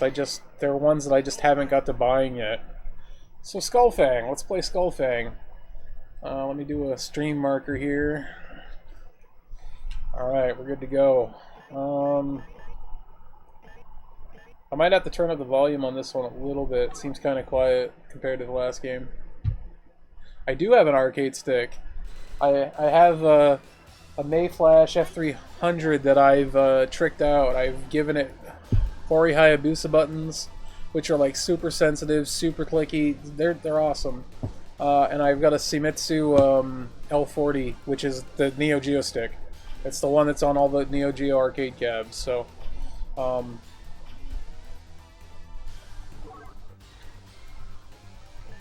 I definitely have a stick to play it on, and that stick works on the Switch. So, yeah, I'm gonna have to turn up the audio a little bit on this game. It's kind of quiet.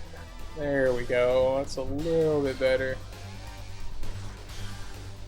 Yeah, I love the Hori buttons, but I'm not as big on the Hori stick. It's not bad. It's right up there with what's the one that everybody uses?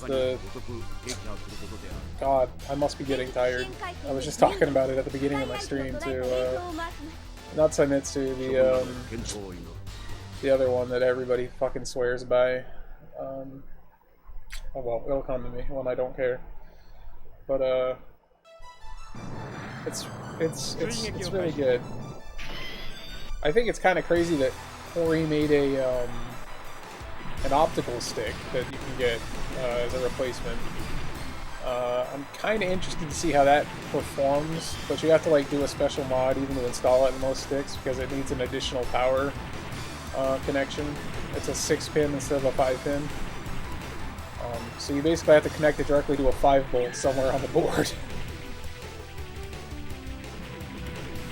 Oh no. I mean, I'm an old guy, dude. I'm 40 years old, so when I say retro, like, I mean it. Like, this is the shit that I played in the 90s that I really loved, or stuff that I didn't get to play in the 90s that I wanted to, you know, just because when you're a teenager in the 90s you don't really have unlimited income to get a bunch of fucking Japanese imports. Just it ain't happening, man. I'm glad you're having a good time. I'm not a face cammer, you know. I like letting the games speak for themselves and just kind of hanging out, like because we're just hanging out, you know. Like I don't try to make it into a. It's not about me. It's about the games. So my favorite types of games are shmups and beat 'em ups and you know, challenging platformers and shit like that. But like when I say platformers, I'm not talking about like Mario. I'm talking about like the more uncommon stuff, you know, like more like what that one I was just playing, man. That was fun as hell. Like, and it doesn't have the typical like, it's not the typical kind of stuff. Yeah. But yeah, like I've been gaming since the original Atari 2600, so I've seen it all, and the 90s generation of game systems is what I really latched onto, though. I can't say that I have very much nostalgia for the Atari 2600. Like, it's not something I would go back to and play. Like, there's maybe a handful of games that I think are decent on that system, like, that you could still play today. The port of Centipede on it was good.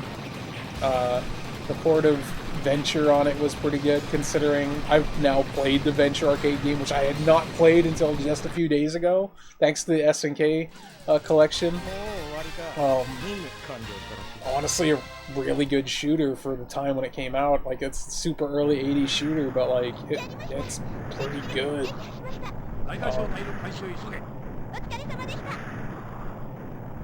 Yeah, it's. I mean, there's definitely something with nostalgia for sure, but the reason that I play the games I play and go back to the types of games I play are because of the mechanics. It's all because of the mechanics. Even less the like. It's nice to look at the retro style stuff, but there's just certain game mechanics that exist in like like the Saturn and the Neo Geo and I did read Game Fan back in the day. Yeah, I read all the damn EGM, Game Fan. What was it? There's a Next Gen. There's a few other ones that I used to buy all the fucking game magazines, man. And if I didn't buy them, I was definitely reading. I was going to the bookstore or the I guess where I lived, it was the drugstore. You know, like because I grew up in a small town, and that's where we got our magazine. It was either at the grocery store or the drugstore next door. EGM, yeah, EGM was that was the one. Game Pro was not as big a one. That was more the one I'd look at, but like Game Fan, I definitely was a good magazine, man. There's the quality of the writers leaps and bounds. You can tell it wasn't just an advertisement. You know what I mean? Most of the gaming magazines back in the day were like just big ads. Like EGM was one of those ones that was somewhere in the middle. They did though. They did definitely talk shit on EGM, but EGM was kind of my favorite just because it was the most well, for one, it was accessible. It was a little harder to find Game Fan. Like, I only could get Game Fan when I'd go into the city. I could have got a subscription, but I wasn't big on subscriptions when I was younger. GamePro was kind of cool. It was you'd read it because it was there, but it was definitely that cool. It was a big ad. It was 100% an advertisement, man.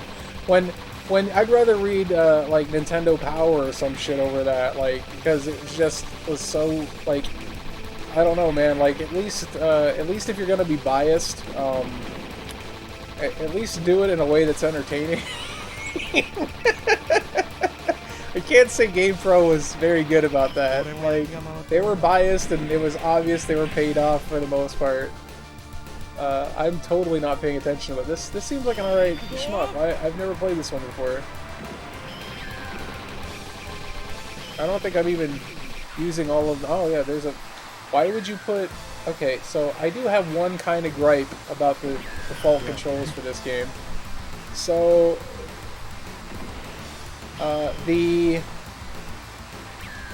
Why is this so quiet compared to the last game I was playing though?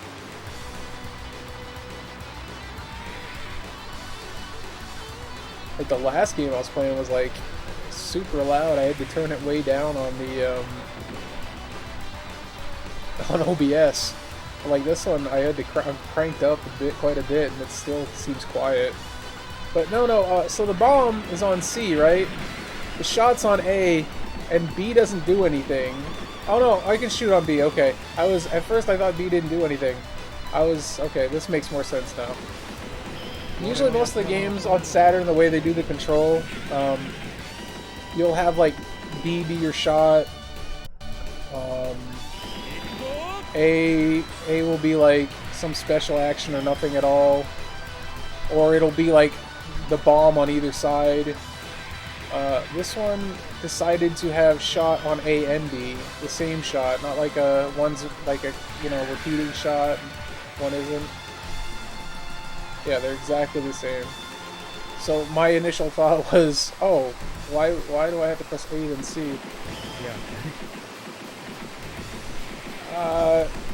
I think most of them are just online now. I haven't really gone into a store to look at the magazine rack in a very long time to see what actually exists as a paper magazine, and I have very little curiosity as to look online to see who actually still ships out.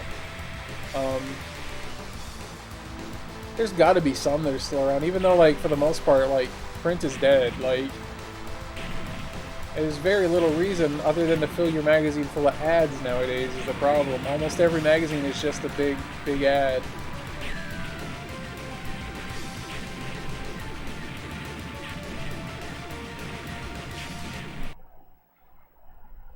But I'm okay with, like, reading stuff on the internet, like, if they're good. I mean, yeah, of course, all the big ones are. I think I've gotten so used to now, like, most of the way I get my gaming news is through, like, YouTube. And it's through YouTubers who take the time to actually make personalized, like, stuff that's more towards, what I'm into. As opposed to just, like, you know, like the GamePro and IGN and all that shit who just... They're all saying the same shit, you know?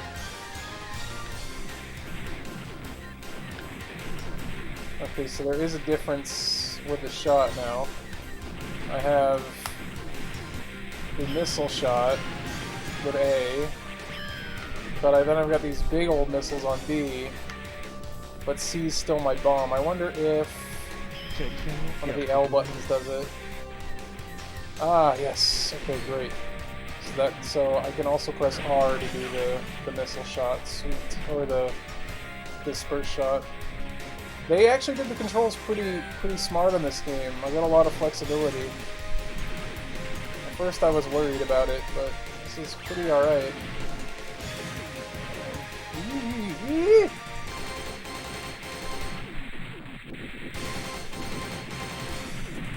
I'll have to check that out. I actually am not familiar with that website.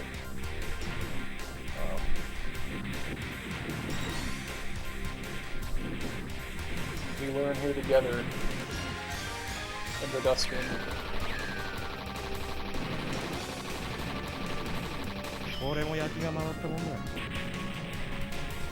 I like the art style of this game.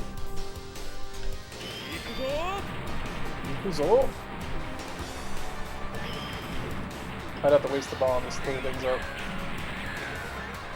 That's a bad habit I have in a lot of shmups too. Is I'll just, if I die, I'll just instantly bomb afterwards, just to clear the board up and refocus. God, I've already fucking lost the name of the game. This is what happens when you play games like when you haven't slept for like 16 hours. I'll tell you again when I am done playing it.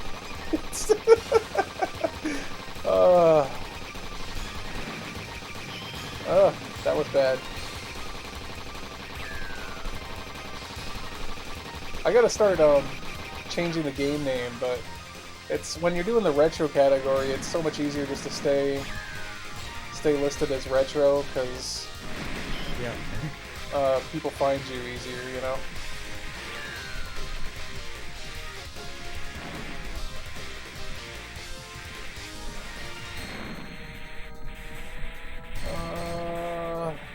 Out Foxies?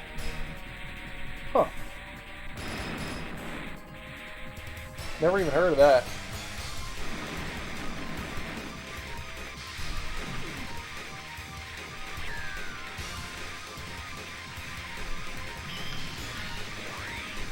So I can get through there.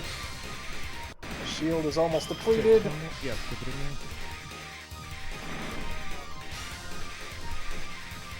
Some of the shot patterns are a little crazy, but it's definitely not bullet hell level. Like, this is far from bullet hell level.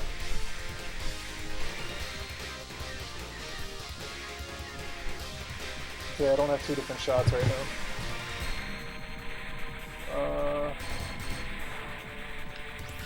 I just realized the bomb isn't like a normal bomb in this game either. Like, there's like the mechanic makes it so it refills. It's also really cool. So it encourages you to actually use it once in a while. Like, use it. I died though. That was. We'll continue. Luckily, this one I can see the name of the game at the title screen. So when I die, when it continues, you will get to know the name of the game again. But I'm gonna start making a note to myself because of my damn short-term memory loss. So that if somebody asks me the damn game title, I'll be able to tell you like instantly. I could just update the ticker and not update the game name, so that at least it's there every time I change games. I tend to try to focus on 1 or 2 games total in a stream, but being, you know, I haven't been able to play my Saturn in a while, I'm just kind of playing more games than I normally would. Yeah. Mission incompleted. That's how good I am. Cool, I'll take a look at that. I would bookmark it. I feel like I've heard that game name before now that I'm like reading it again. It does definitely look kind of Smash Brother-y. Huh. Skullfang. There you go. The name of the game is called Skullfang.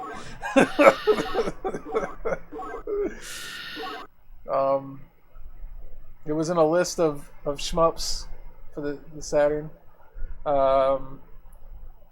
So it definitely was on my radar of something I had to try. I actually one night went through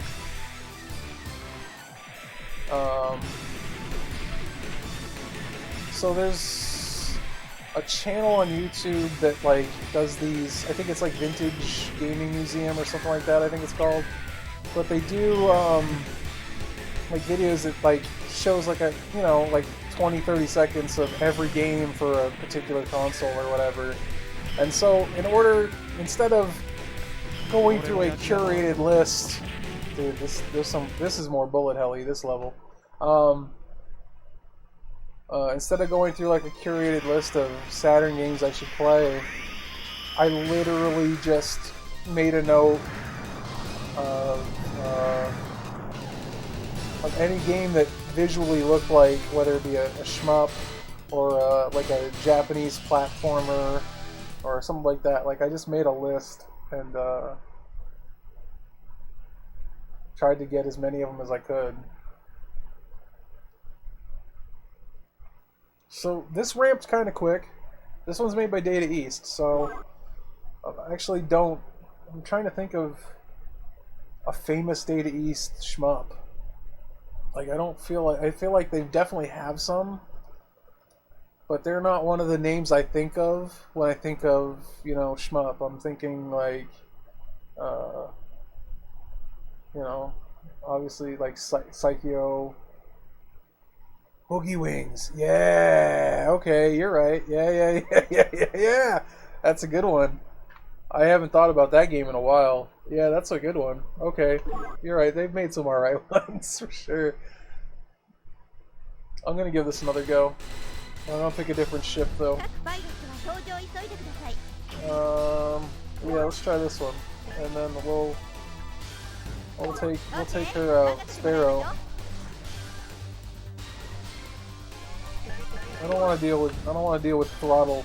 Sorry, this is a shmup. I don't care about speed settings. As long as I can maneuver fine, then that's all the speed I need. Once you start getting too fast, you accidentally run into bullets. Once you're too slow, you can't dodge bullets. So I'd rather just, you know, just deal with my speed for me. There's only a few games where speed options where I have to, you know, dial it in.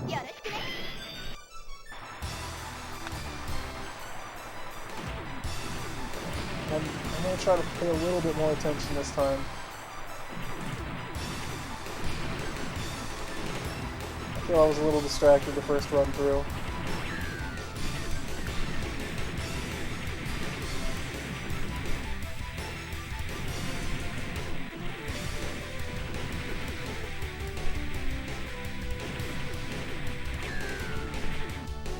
Now I also understand that the bombs are at, you know, it's okay to use them every once. Oh, it's like, or whatever the special is, because it recharges. Like I don't have to worry about picking up more bombs. Like just, you know, it recharges.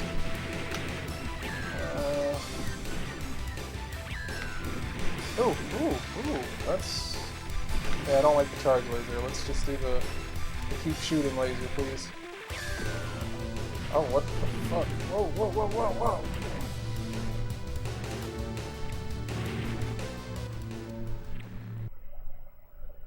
Oh, Data East has some great games, for sure. I just was like trying to think, schmucks, what have they done?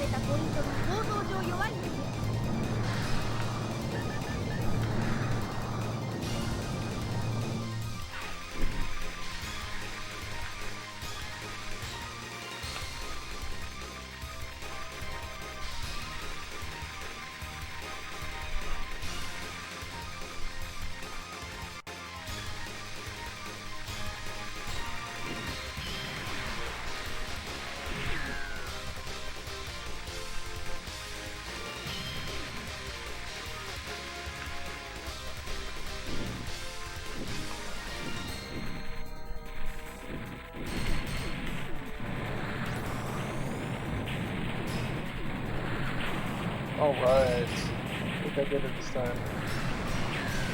Maneuver up.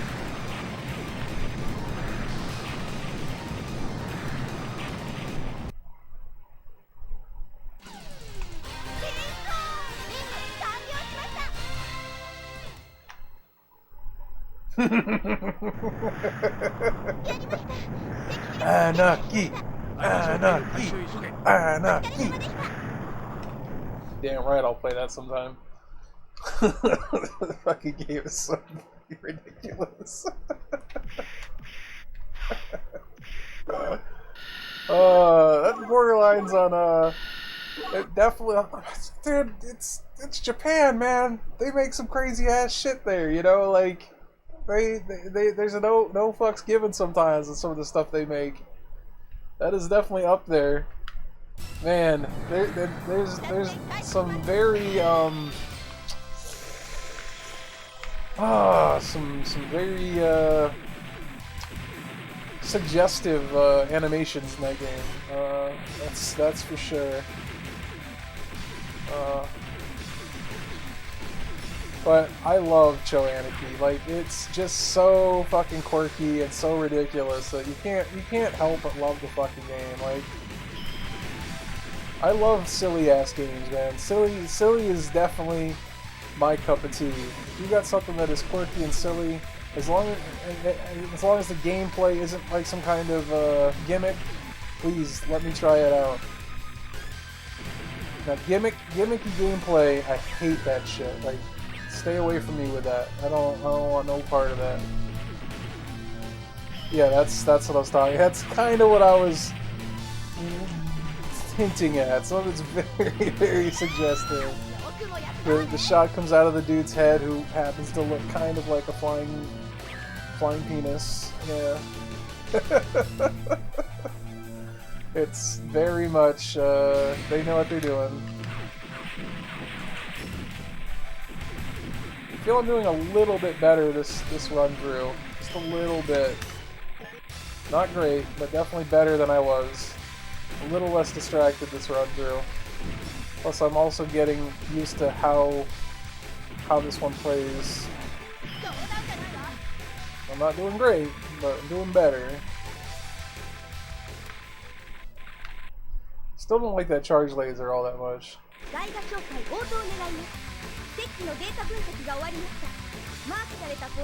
let's see if I can actually complete this one this time.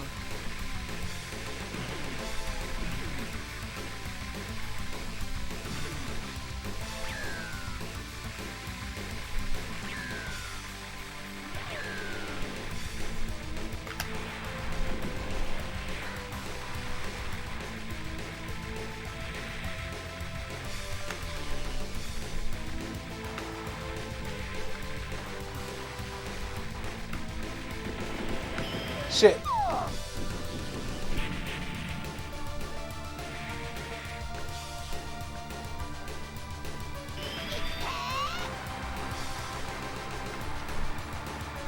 Yeah, I think the last Cho Anarchy game I played was actually the one on the PSP, I think. That's all there on that one, man.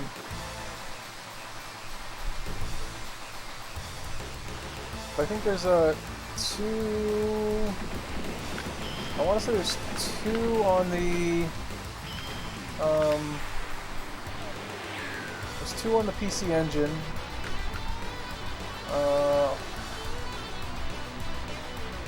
I have both those on Mister. My Mister. I might play those someday. They're pretty tame compared to. I feel like, yeah, like you said, some of the more later titles, they definitely stepped up the suggestive themes a lot more and what's going on with them.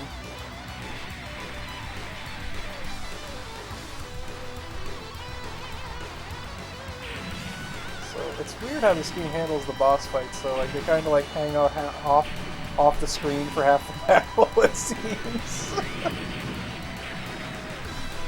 It's not a bad shmup, dude. I'm okay with it. I'm enjoying it. I've played much worse shmups than this one.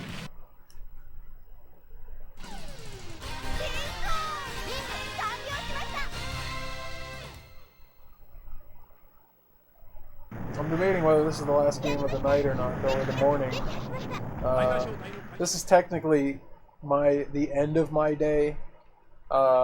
I wake up like around 3 or 4 p.m. my time, and stay up usually anywhere between 4 and 8 p.m. So it's better than so-so. It's not good. It's not great. It's playable. It's a playable shmup. There's enough here to like. You know, it's not too easy. It's got some challenge. It ramps up. Like, it's got some variation. You know, I think it's definitely better than I expected. I saw Data East. You know, I was like, not really known for their shmups. They do have, you know, they have 1 or 2 good ones, but. When I think of shmups, I'm not thinking Data East. You know, it's just being honest. But I mean, you're watching me play it. It's not too bad. Like again, I've played much worse shmups for this, and there are definitely much worse shmups on the Saturn than this one. Like the one I was talking about, Project Joker, earlier. I believe that's what it's called. God, that is not a good shmup. They tried to do the 3D graphics thing. It doesn't really work. God. Okay. That is a good shmup. That's up there as one of the best. For sure. I played the hell out of that in the arcade. And it's also on the Saturn, so look at that. See, these are the games that, games like that, it makes me so mad that they didn't release those in the United States. People would have bought them. Like, they would have definitely got bought, but there was this anti-2D stigma at the time in the United States, man. They just didn't do it. They're like, no, nobody wants it.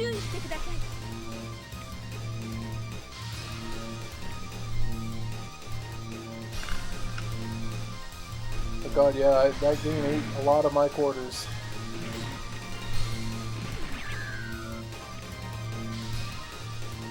That's a bullet hell, though. Like, this is definitely a bullet hell. Unless you're messing with those dip switches, you definitely have to get used to those patterns and stuff. I mean, otherwise it's a quarter muncher. You're just gonna do continue. It's a challenge for sure, but you enjoy every minute of it.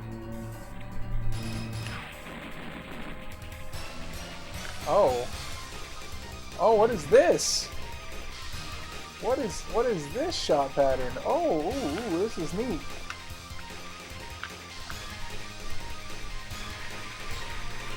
Again, the one thing I don't like about this is the way the boss fights are handled. The whole on-screen, off-screen thing. It's a little weird to me. Doesn't really add anything. I guess it gives you a second to like rethink, but it doesn't really serve any purpose except like to just take up time, kinda. I think I got this. Hope I got this. Almost out of. Did it, yeah!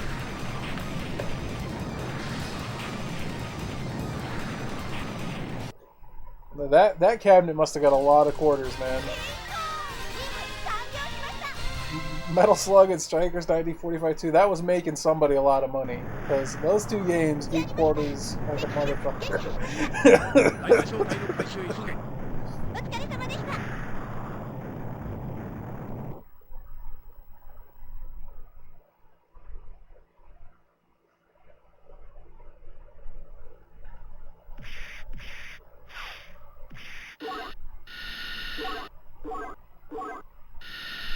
Stage clear. I'm really impressed with how the Retro 2X outputs the Saturn's graphics. Like, this actually looks alright. Like, it's only 480p, but it still looks pretty crisp. I'm impressed.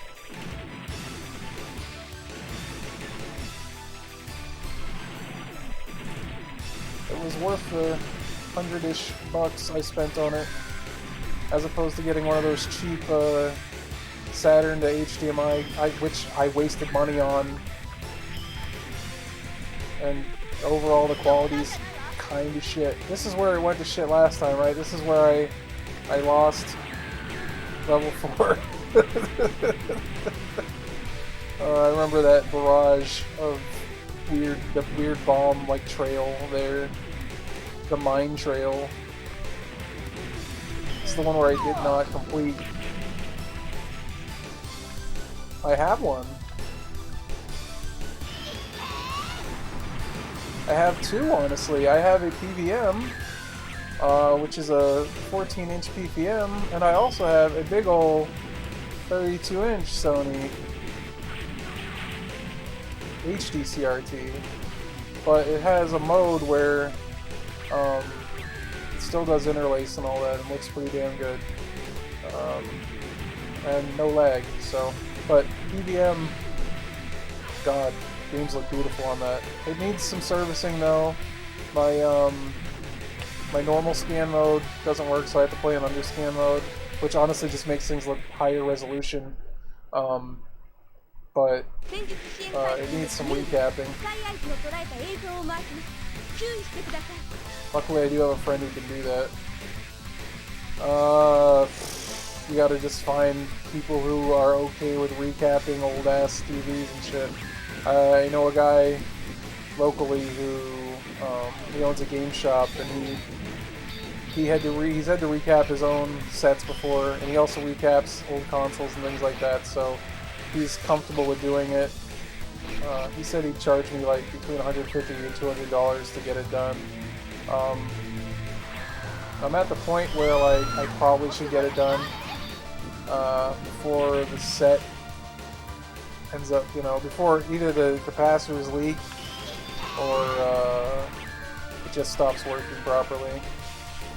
But again, right now, like I said, in underscan mode, which I kind of prefer anyway, because there's no part of the picture cut off, it looks so good.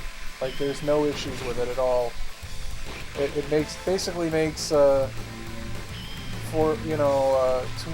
and 488 content look like it's a PC monitor, basically. Like, it's just so damn nice.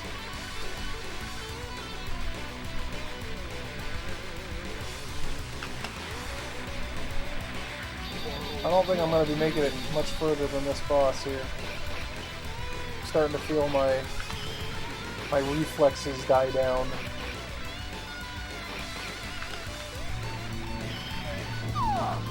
But every Retrovision stream either starts or ends with old cartoons, so if you're into that, hang out for that. I'm still going to play for a little bit longer here. I'm gonna probably do another stream. It won't be tomorrow morning, because tomorrow morning I work my real job, and I will be exhausted and not ready to stream. But I will probably do another stream Monday morning. I might even do a daytime, like actual normal hours during the day stream later today. Probably do some more Saturn, honestly. I've just been so happy I've been able to play my Saturn again. That was it.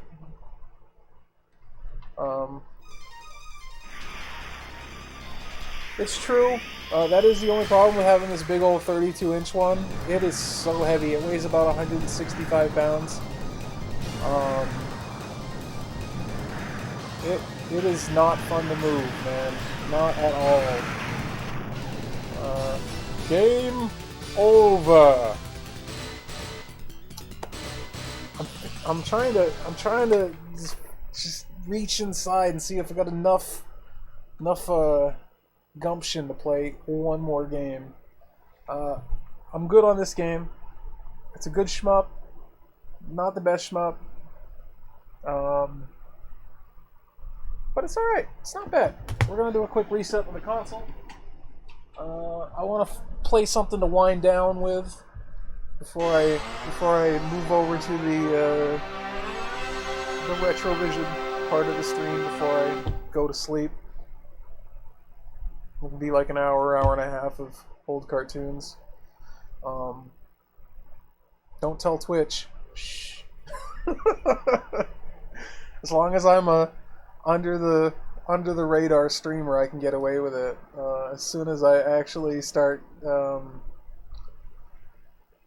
soon as I start paying attention. I mean, I say that, but then there's a guy who literally streams Game Center CX like for 24 hours straight, and never gets in trouble for it. So I don't know. Twitch is really weird in terms of what they crack down on, what they don't.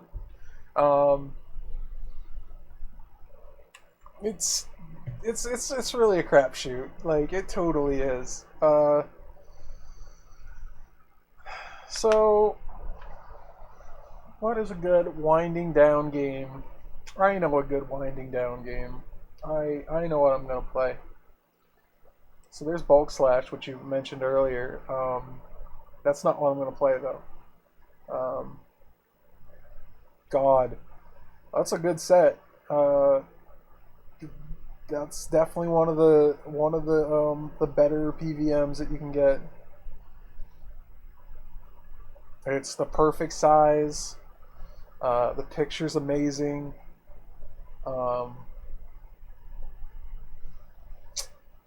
There's a lot of them. So it seems like the hotbed for getting used PVMs is like California, obviously because of all the old movie studios and shit, with all the movie studios and whatever, who got rid of them. And they had so many of them. And then the other place obviously is in Japan. Just keep a look. Do you know about the CRT Reddit? If you're on Reddit, there's like a CRT subreddit where they every month post listings. A lot of the times they're cheap, or come take type things, or just cheap. And there's usually California, usually the one where I see the most listings. Yeah, I mean, I'm not a huge Reddit fan either, but here I'll link you directly to the thing, so you don't even have to worry about hanging out in the forum or whatever. They do a CRT listing. So here you go. Here's the most recent one. But this is how they usually do it. But the Reddit is just CRT gaming. But that's the latest month's listings. It's only about a week old. They list them by region. And sometimes you can find a dirt cheap PVM. this is what I'm gonna play. Neketsu Oyako. This is a funny ass, fun beat 'em up. Beat 'em up is gonna let me just get some, you know. I started with a beat 'em up. I'm gonna end with a beat 'em up. The first beat 'em up I played was very disappointing. Crows. God, it's slow. It's not that fun. This, my friend, is a classic beat 'em up. Now I know it exists on the PlayStation 2, or not the PlayStation 2, but the PlayStation as well.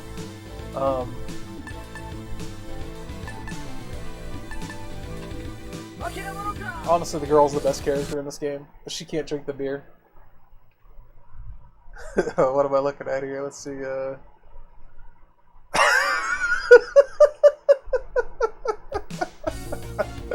It's so fucking funny, honestly, to see the huge ass like LCD and then you got the tiny little PVM.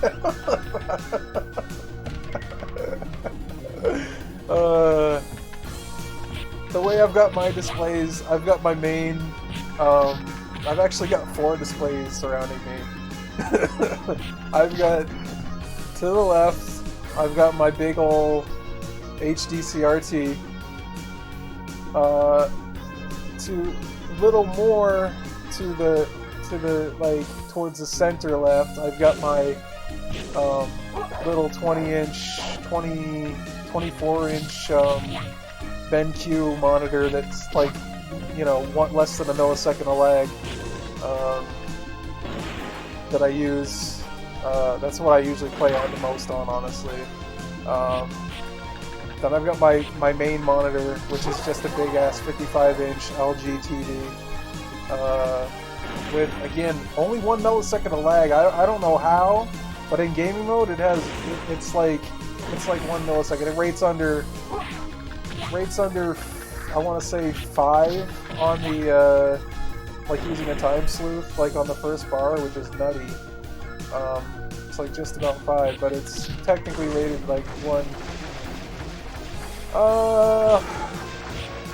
It depends. If you're looking for a 20-inch, especially the one you're talking about, lately they've been somewhere around like 100 to 200. But if you're lucky, like you can get them 40 to 100. Like, but again, the 20 inches are usually going to be around 100 to 200. Like, but I would never spend more than. Don't spend more than 200 on a PVM or anything like that. Like, unless it's like pristine quality. Very little runtime, you know, the hours on it are low. There's gonna be people who are gonna go way higher than that, but like $40 to $80, like you can definitely find PVMs for under 100 if you find the right people. It's nowadays lately though it is closer to 200 just because more people are trying to take advantage of the gamers who want them.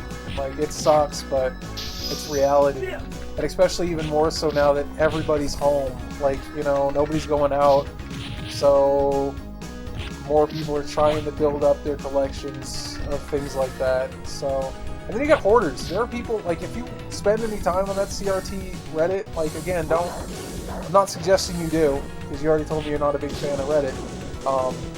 There are fucking people who will post their dumbass shit, like where they've got like, literally got like 5, 6 fucking CRTs and shit. Like, why, dude? Like, you've got all these nice CRTs. Like, fucking share, dude. You don't need to hoard them. Like, how many of them are you playing on at a time? Like, you just don't. Hey, I was finishing my setup. So I told you I got the one in the middle, and then to the right, I've got my little PVM. Like, so, but yeah, I've got my 4 displays surrounding me. I have a backup display. My son uses it though. My 42-inch plasma. It's a Panasonic, which is the cream of the crop of plasma TVs. And if you're gonna use, like, you know, if you want those black levels, other than getting an OLED that are like a CRT and the response like a CRT, man, plasmas are where it's at. Like, I know that they don't really sell them anymore, but God, games look great on that TV. That's why he uses it, honestly. Like, I wasn't using it as much. It was more of a backup set, and he's like, yeah, I'm gonna use this. I tried to get him a actual like smaller monitor, like a curved, LED or whatever. He's like, I'd have to really look because this one and do research because this one's just fucking great. And I'm like, yeah, you're right. This game is fun. This is actually a good beat 'em up. This is one of the better beat 'em ups I've ever played, honestly. It's kind of quirky in terms of the art style and stuff. It's very bright and vibrant, and it's just a good, chill. Oh my god, you're gonna do this to me again, aren't you? It's like Neketsu something.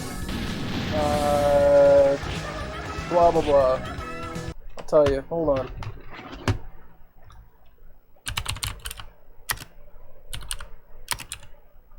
Neketsu Oyako. Yes, that's the one! It's so funny, dude. It's just good times. This is just a fun beat 'em up.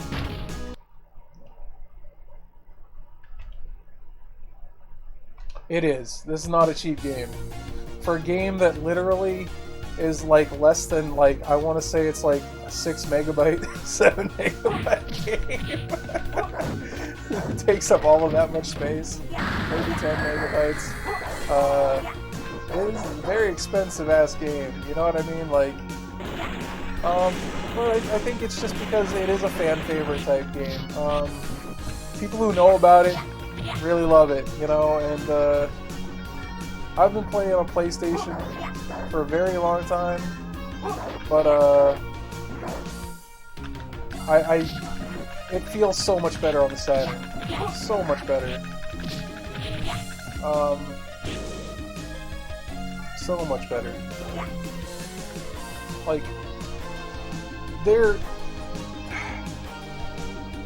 Saturn control pad is just so good. I'm not talking about the US version of the control pad, the first version of it. I'm talking about the Japanese one and the Model 2 controller that came out here. It is just, it's a fantastic controller. The D-pad is impeccable. The buttons are super responsive.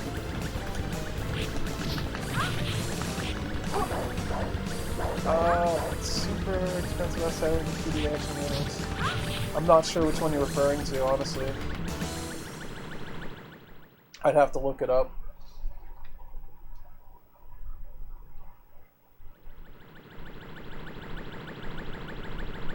I know most of the games too, remembering the names though, I'd know it if I saw it, but remembering the names sometimes, man. I'm not always the best with names. Especially for ones that I haven't really played, I just know about. If I've played them and played them a lot, I definitely usually remember the names. Some of the Japanese names, though, they're harder for me to remember. Here we go, dude. The part you're talking about. Yeah, the YouTube scene has not made it easy for people to collect import games. They've caused a lot of inflation. A whole lot of inflation. And that's why I don't even feel as bad about, using backup type devices as much anymore. Good games are meant to be played. Most of these games, unless the developers make new versions that are, re-released, you're not hurting really anybody to play them.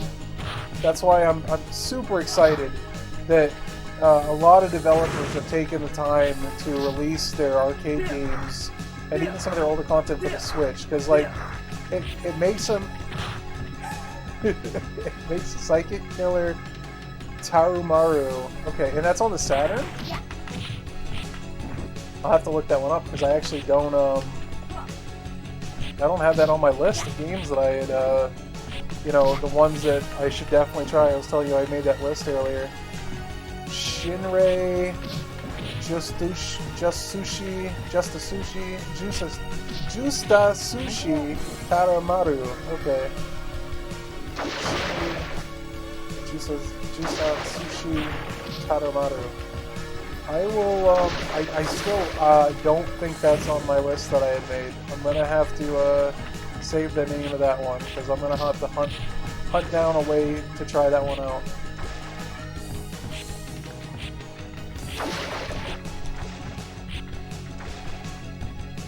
Yeah, that's also what I get for not really trying to focus too much on those. You must play this. Like, I try to like do my own research. Spend a lot of time on that Vintage Gaming Library site, just watching the videos, looking at gameplay of stuff. I try to judge by that, and then play them myself and figure out was this good, was it not good. To be honest, yeah, that's where it starts. If it looks cool, I start there. If it ends up being bad, well, it ends up being bad. Okay, so speaking of that, the first game I played did it, Crows. Played it because it looked cool. It looked like a really cool beat 'em up. The art style is really neat. It is not a fun beat 'em up. It is very, very generic, and the play system sucks. But it looked cool. Gave it a shot. Shit, I played it for almost an hour earlier tonight. But man, it's called Crows. CROWS. It's like, it's got a subtitle, but I can't tell you for the life of me what it is right now. But it's like the action battle game or something like that. But it's just called Crows. I think it might be based off an anime, but that's speculation. That battle action, there it is, yeah. Like I said, if you were to just go off the art style, you're like, oh yeah, this looks pretty alright, this is probably gonna be fun. It's not good. Especially when you play beat 'em ups like this one, and then you play that, and you're just, I did the stinky. Yeah, it's just, it doesn't flow. Like, the battle elements don't flow at all. Like, it's just like a really bad beat 'em up. There's no real auto combo system. The only combos you can do are the type of combos where, like, okay, so you push a button combination, you press like punch and kick at the same time, and it does like the life spend moves and combos into them. It keeps making you lose life. That's a terrible combo system. There's no actual comboing you can do from the normal attacks.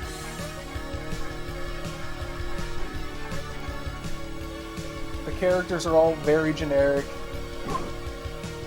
Again, art style looks awesome. It has a combo editing system, but again, you're just editing the auto combos that are done by you losing life.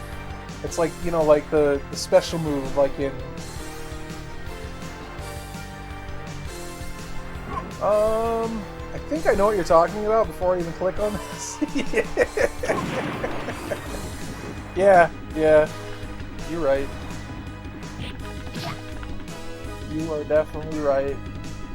That's their style. That's the Treasure way. You know Treasure makes good games when even they made a Ronald McDonald Land game fucking fun as shit. To be honest, they definitely know how to make some good old games. Like,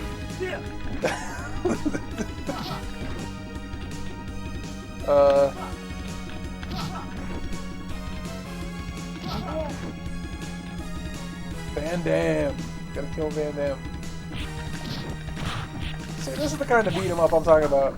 There's no generic elevator level, there's no generic subway level. No. We're going inside of whales, we're on top of the whale, we're having a whale of a good time here.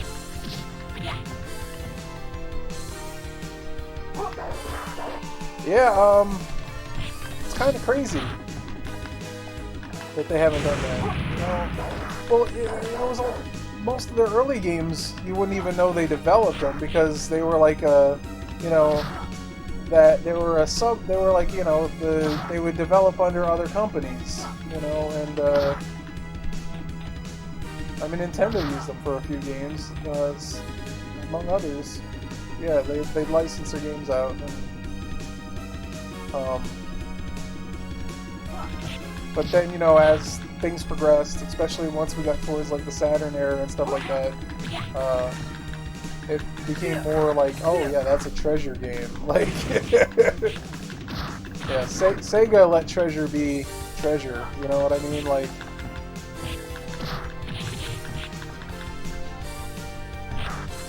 I think that's really what took Genesis. I think is where they owned their craft, and it just all got better from there.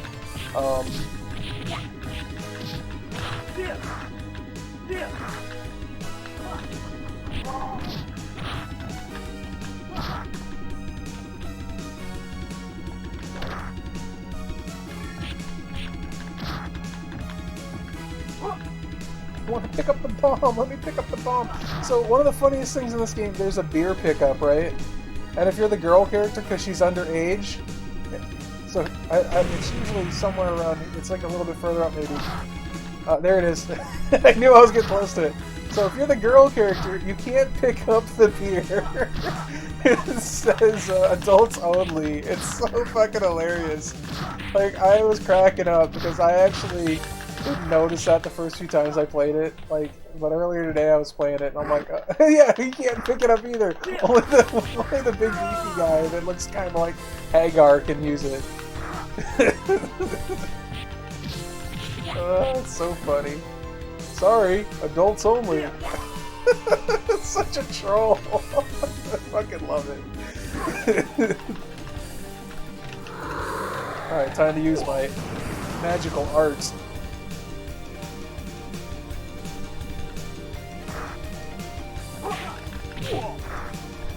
This is just such a well-designed, like, beat 'em up, man. This is definitely how you release some steam at the end of the day. Like, dude, I don't even care if I'm not doing that good. No, I'm not trying to pick it up. Get away from the fucking thing! Alright, I'm gonna have to use my move again just so I can buy some time to get away from the beer. The beer that I can't drink because I am underage. It's great. I love it. Like, again, it's one of those games I don't even care if I'm like doing well. Like, I can just play it and just, you know, it's a great chill game. I remember this guy being an asshole though. Like, I waste so many lives trying to kill Takakura now. It is. It shirks from the tropes that most of the beat 'em ups tend to stick to, you know? And that's why I love it. They did something fresh with it. Whoa, whoa! Could you please not be an asshole, Taka? AVP is really great. It was really, really good. I played the hell out of that at when I was living in Bangor, Maine. The arcade at the Bangor Mall. God, I played that. That used to be the game I played the most when I wasn't playing Tekken or Virtua Fighter. I was on the AVP machine, dude. That, and then once the Marvel one came out too, War of the Gems. I think that's the War of Gems is that's not the one. Whatever the arcade one's called, War of Gems is the Super NES one. But whatever the arcade Marvel, the Marvel beat 'em up was called, not the fighter, the beat 'em up. But AVP, man, God, that was such a good game. Yeah, I would play it by myself too. Like, I would always hope someone would come up and, like, you know, play second player with me just so that it would be easier to get through. Nah. You know what? You're right. Mortal Kombat 4. I think it was like Mortal Kombat 3 at my arcade at that time that everybody was playing, but I still was a Tekken boy. I was never big into the Mortal Kombat series. Like, once you do the, you know, it's all gimmick, man. Mortal Kombat 3 is such a gimmicky game. Sorry, Mortal Kombat series in general is such a gimmicky game. It was all about the finishers, not about the actual fighting. And then Mortal Kombat 3 set a precedent of, like, auto combo sort of thing again, which the ultimate game for auto combos though was Killer Instinct, man. That one, There was no turning back for that type of style game. Yeah, see, I wasn't quite as lucky. I lived in Maine most of my childhood. Actually, all of my childhood. I didn't move to Las Vegas, where I live now, until I was 18. It was a little slower to get the new shit in Maine. Bangor was a little bit better than when I was younger, obviously, because it was more of a bigger city. But it's true. That's a very true statement, man. So true. We live in a completely different world nowadays. It is a whole other world. It's all that shit's gone.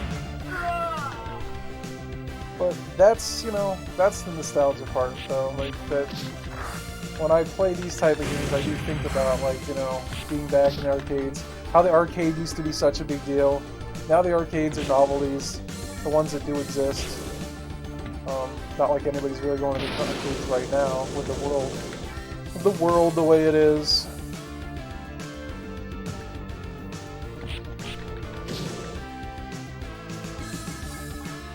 No,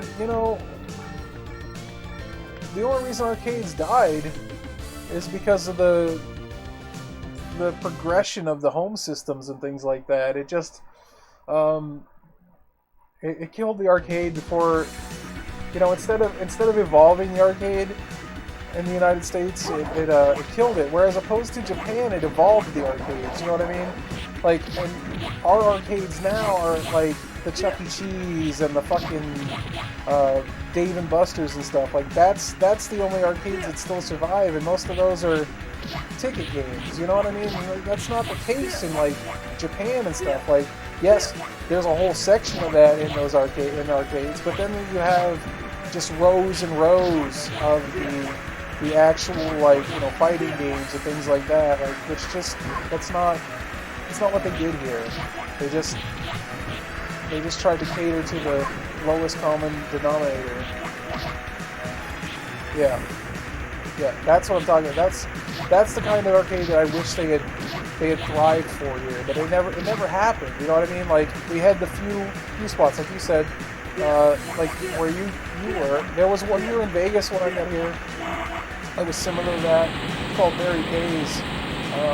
It was a smaller arcade, but it was built in one of those styles where they were trying to emulate more of the Japanese style arcade. One of the casinos here at one point did have that type of arcade too, plus we had GameWorks. So, like, not what GameWorks is now, but we had GameWorks when it was actually trying to be more like more of a Japanese style arcade. That was nice. Now it's more like a Dave and Buster's, which is fucking not what I want. It's not an arcade. That's fucking ticket games. Ticket games. Chuck E. Cheese for adults. Fuck that.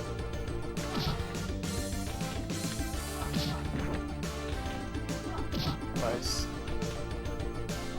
Yeah, I wish more of those still existed. Because there's actually still some decent arcade cabinets that are being made, Again, most of them aren't being made with America in mind, though.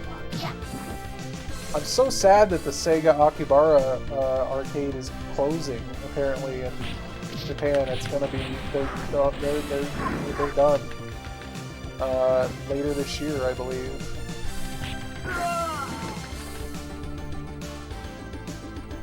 It's just like that place was a huge deal in Japan. That's just not going to exist anymore. That's true, but that was more of an iconic one. I guess it just closed. Yeah, you're right, it just closed. Thought it was closing soon, but it may have actually already be done for. But yeah, luckily Japan, it's a culture there still. You know, it's unlike here.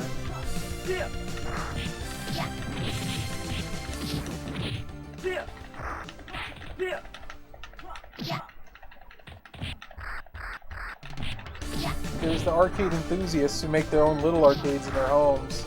That's the arcade scene here now. Recycling those candy cabs and everything else that the Astro City cabs that used to be in places in Cali and shit for their home use. Yeah, there are new arcade games being made. Not anywhere near as many as they used to be, and a lot of them are still novelty-ish, but there are definitely still games being made for the arcade. Surprisingly.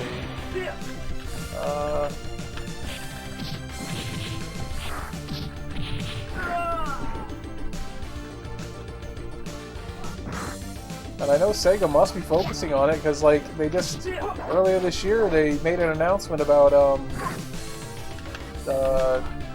basically like cloud-based gaming. They called it something else to be, you know, meanie, but so they could, I guess, you know, have their own version of it. Basically, they're working on some service in Japan where you'd be able to play the actual arcade cabinets at home,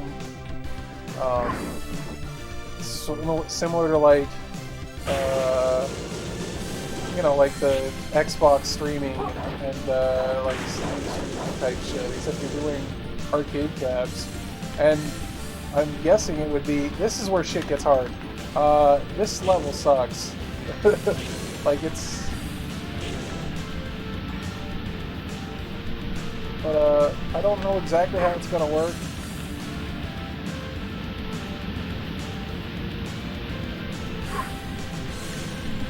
This area has a lot of cheap hits. I've tried to get the patterns down. Not like I've played it enough. I've still not played this game anywhere near as much as I would like to. But it has a lot of cheap hits.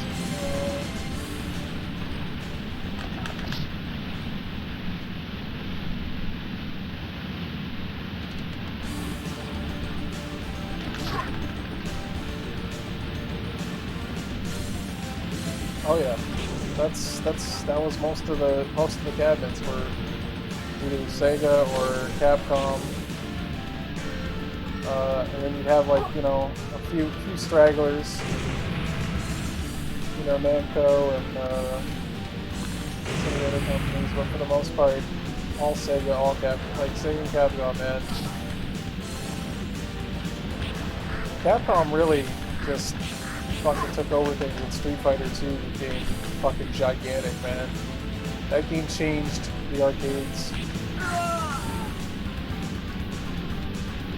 Like, they already were making a lot of good games, but that one just changed everything.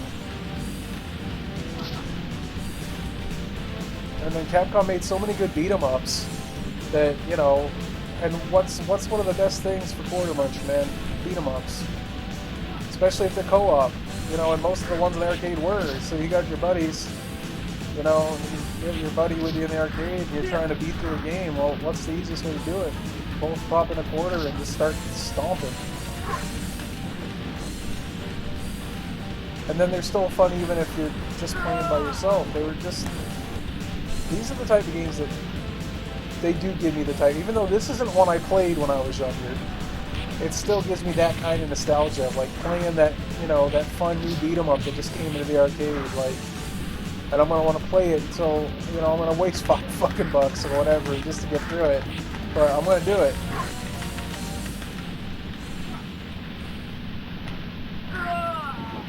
This guy's like Mecha Sagat, dude. That's what he reminds me of.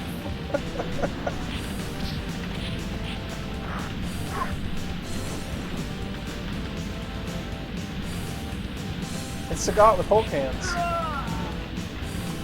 He's kind of a dick, yeah. He's beating the shit out of me. Oh yeah, hey wait! I have a super. I forgot about that. I feel like cheap using special moves though in these type of games. Like in shmups you have to do it. In some of them you have to use it just to even like clear some of the bullet patterns and stuff like that. But Burning Rangers. That's a game I've never given the attention it deserves. I will one day. I think I purposely put it off playing that game. Because it's one of those ones that's like so well regarded that I wanted to save it as like a treasure one day and just kind of, not a treasure game, but an actual treasure, and just be like, yeah, I'm gonna just sit down and like not focus on anything but this game and play it the way it was meant to be played. That's very true. You know, considering the small fraction of Sega games we've gotten on the Switch, they could have given us some amazing ones, and they own all the Sammy shit now too. Like, I don't know if you ever played the game Dolphin Blue, but that's like, it's another basically like Metal Slug game that Sammy cranked out on the Naomi board. That's beautiful and it's fun to play. It's basically a Metal Slug game, except there's like dolphins and water involved. Like, it's fucking fun as shit. And Sega could release that and make, like, you know, some quick money on the Switch real quick. It's great. Dolphin Blue is one of the best Metal Slug-like games. It's even better than some of the Metal Slug games. Like, that's how good it is. I've played it on stream before. I like what they named this guy too, like, because he's like Iron Man, so they named him Osborn. Like, they're sly. They're very subtle. But yeah, they're definitely anime cosplayers, dude. So like, I think canon in Final Fight, the one guy is a cosplayer. Hey, sometimes you gotta beat the shit out of anime girls, especially if they want to pick a fight with you.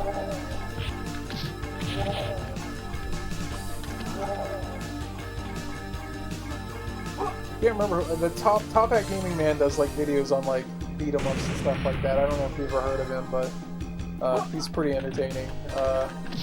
Okay, so the girl can't pick up the missile launcher, can he? Let's see. Nope, the only guy. Okay, so only the. Okay, so the Hagar looking dude in this game can pick up the missile launcher, and he can drink the beer. He's the only one. Everybody else, fuck you. You can't have those things. You're not good enough. That's another like subtle thing in this game that like other games don't do. Like, they seriously have items that only one character out of the 3 can use. Like, that's hilarious. Like, it adds replay, because at some point I'm going to want to go back in, play this game with the big muscle bound dude, even though he's probably slower and has less rewarding gameplay when you actually play as him. But he has cool gimmicky shit that the other guys don't have. Like, those are the type of gimmicks I'm okay with. Like, if your gameplay is not a gimmick, but you have some funny ass gimmicks in your game, now that's good. That's how you do gimmicks.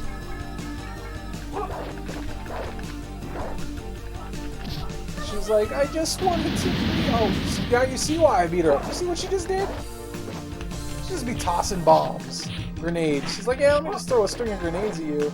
I may look cute and have a tail. I guess was she a furry? Would she be considered a furry? I don't know. She doesn't have the full costume, just the tail. I guess it's more along the line of like the cat girls, like the Nyans, the Nyanners.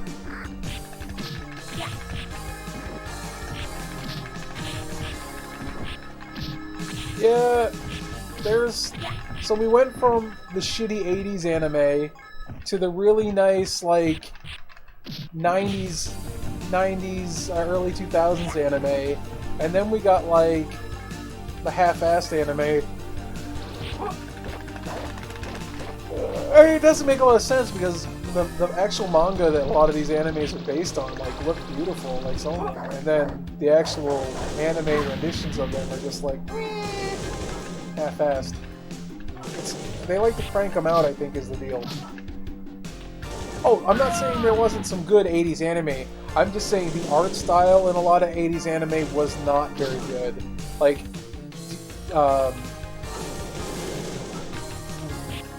what? Yeah, that particular artist. What's that guy's name? I can't think of it right now. Okay, yeah. Take your time. Oh, there you go. Yeah, yeah. His shit. That was very unique and it was very good. But a lot of the 80s anime just, you know, I feel like they were also cranking it out at that time. There was like a weird thing where they knew that it was starting to get some traction overseas, so they're like, let's see what we can pop out. And I think it was also the beginning of the, like, even in Japan, it was the beginning of the let's have a lot more shows, you know, and movies. The art form was starting to get more mass appeal, and I think at the same time, because they wanted to get so much of it out, there was a lacking in quality.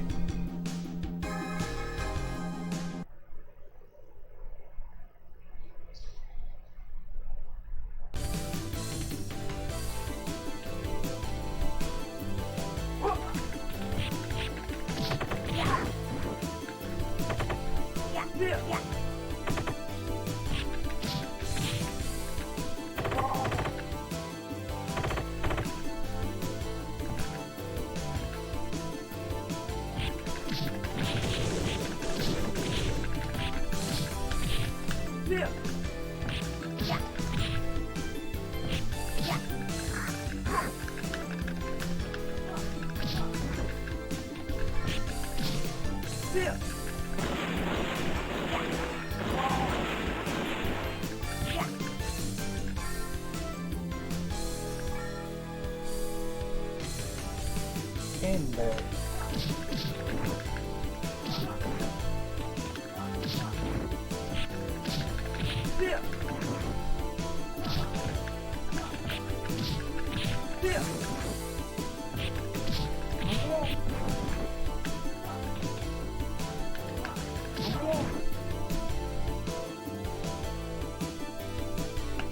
Whoa.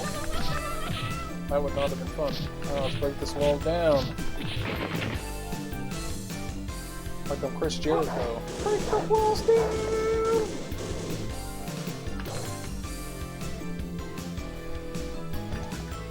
I guess I didn't catch that. Look.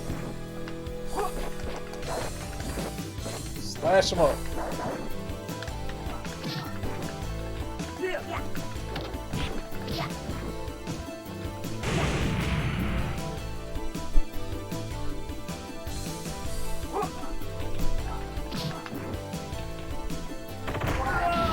Damn, that hurt. Ow. Shit. That ain't no joke.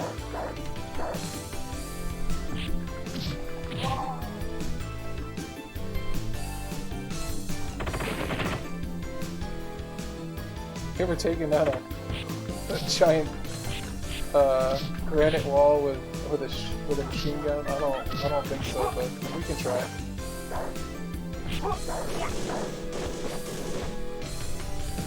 Get some of that delicious McDonald's. Stop with the bomber. I don't like that the anime girl is like a big mad bomber chick. Like, what is that about? She's like, yeah, I drop bombs. That's my kink. I don't think I can fight tornadoes. Just guess. Let me get whatever that is down there. A muñeco.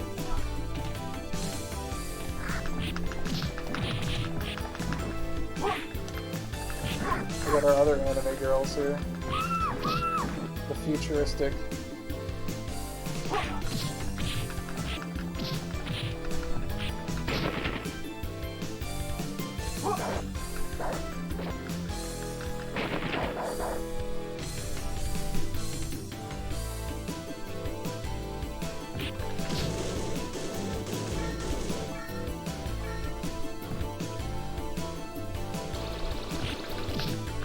the Baxter Stockman up in here real quick.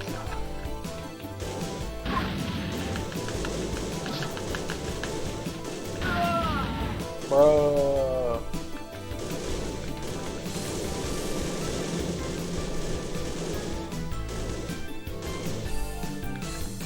I guess that's it. I'm out of credits. And that looks like that's it. We finally are lost. That was fun. I had a lot of fun with that game, man. That's a good way to blow off some steam.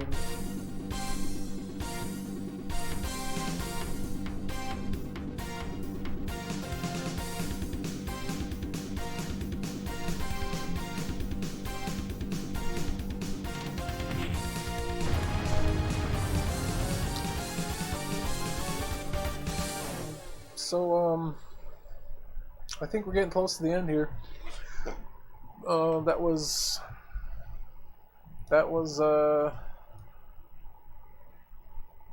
Neketsu Oyako,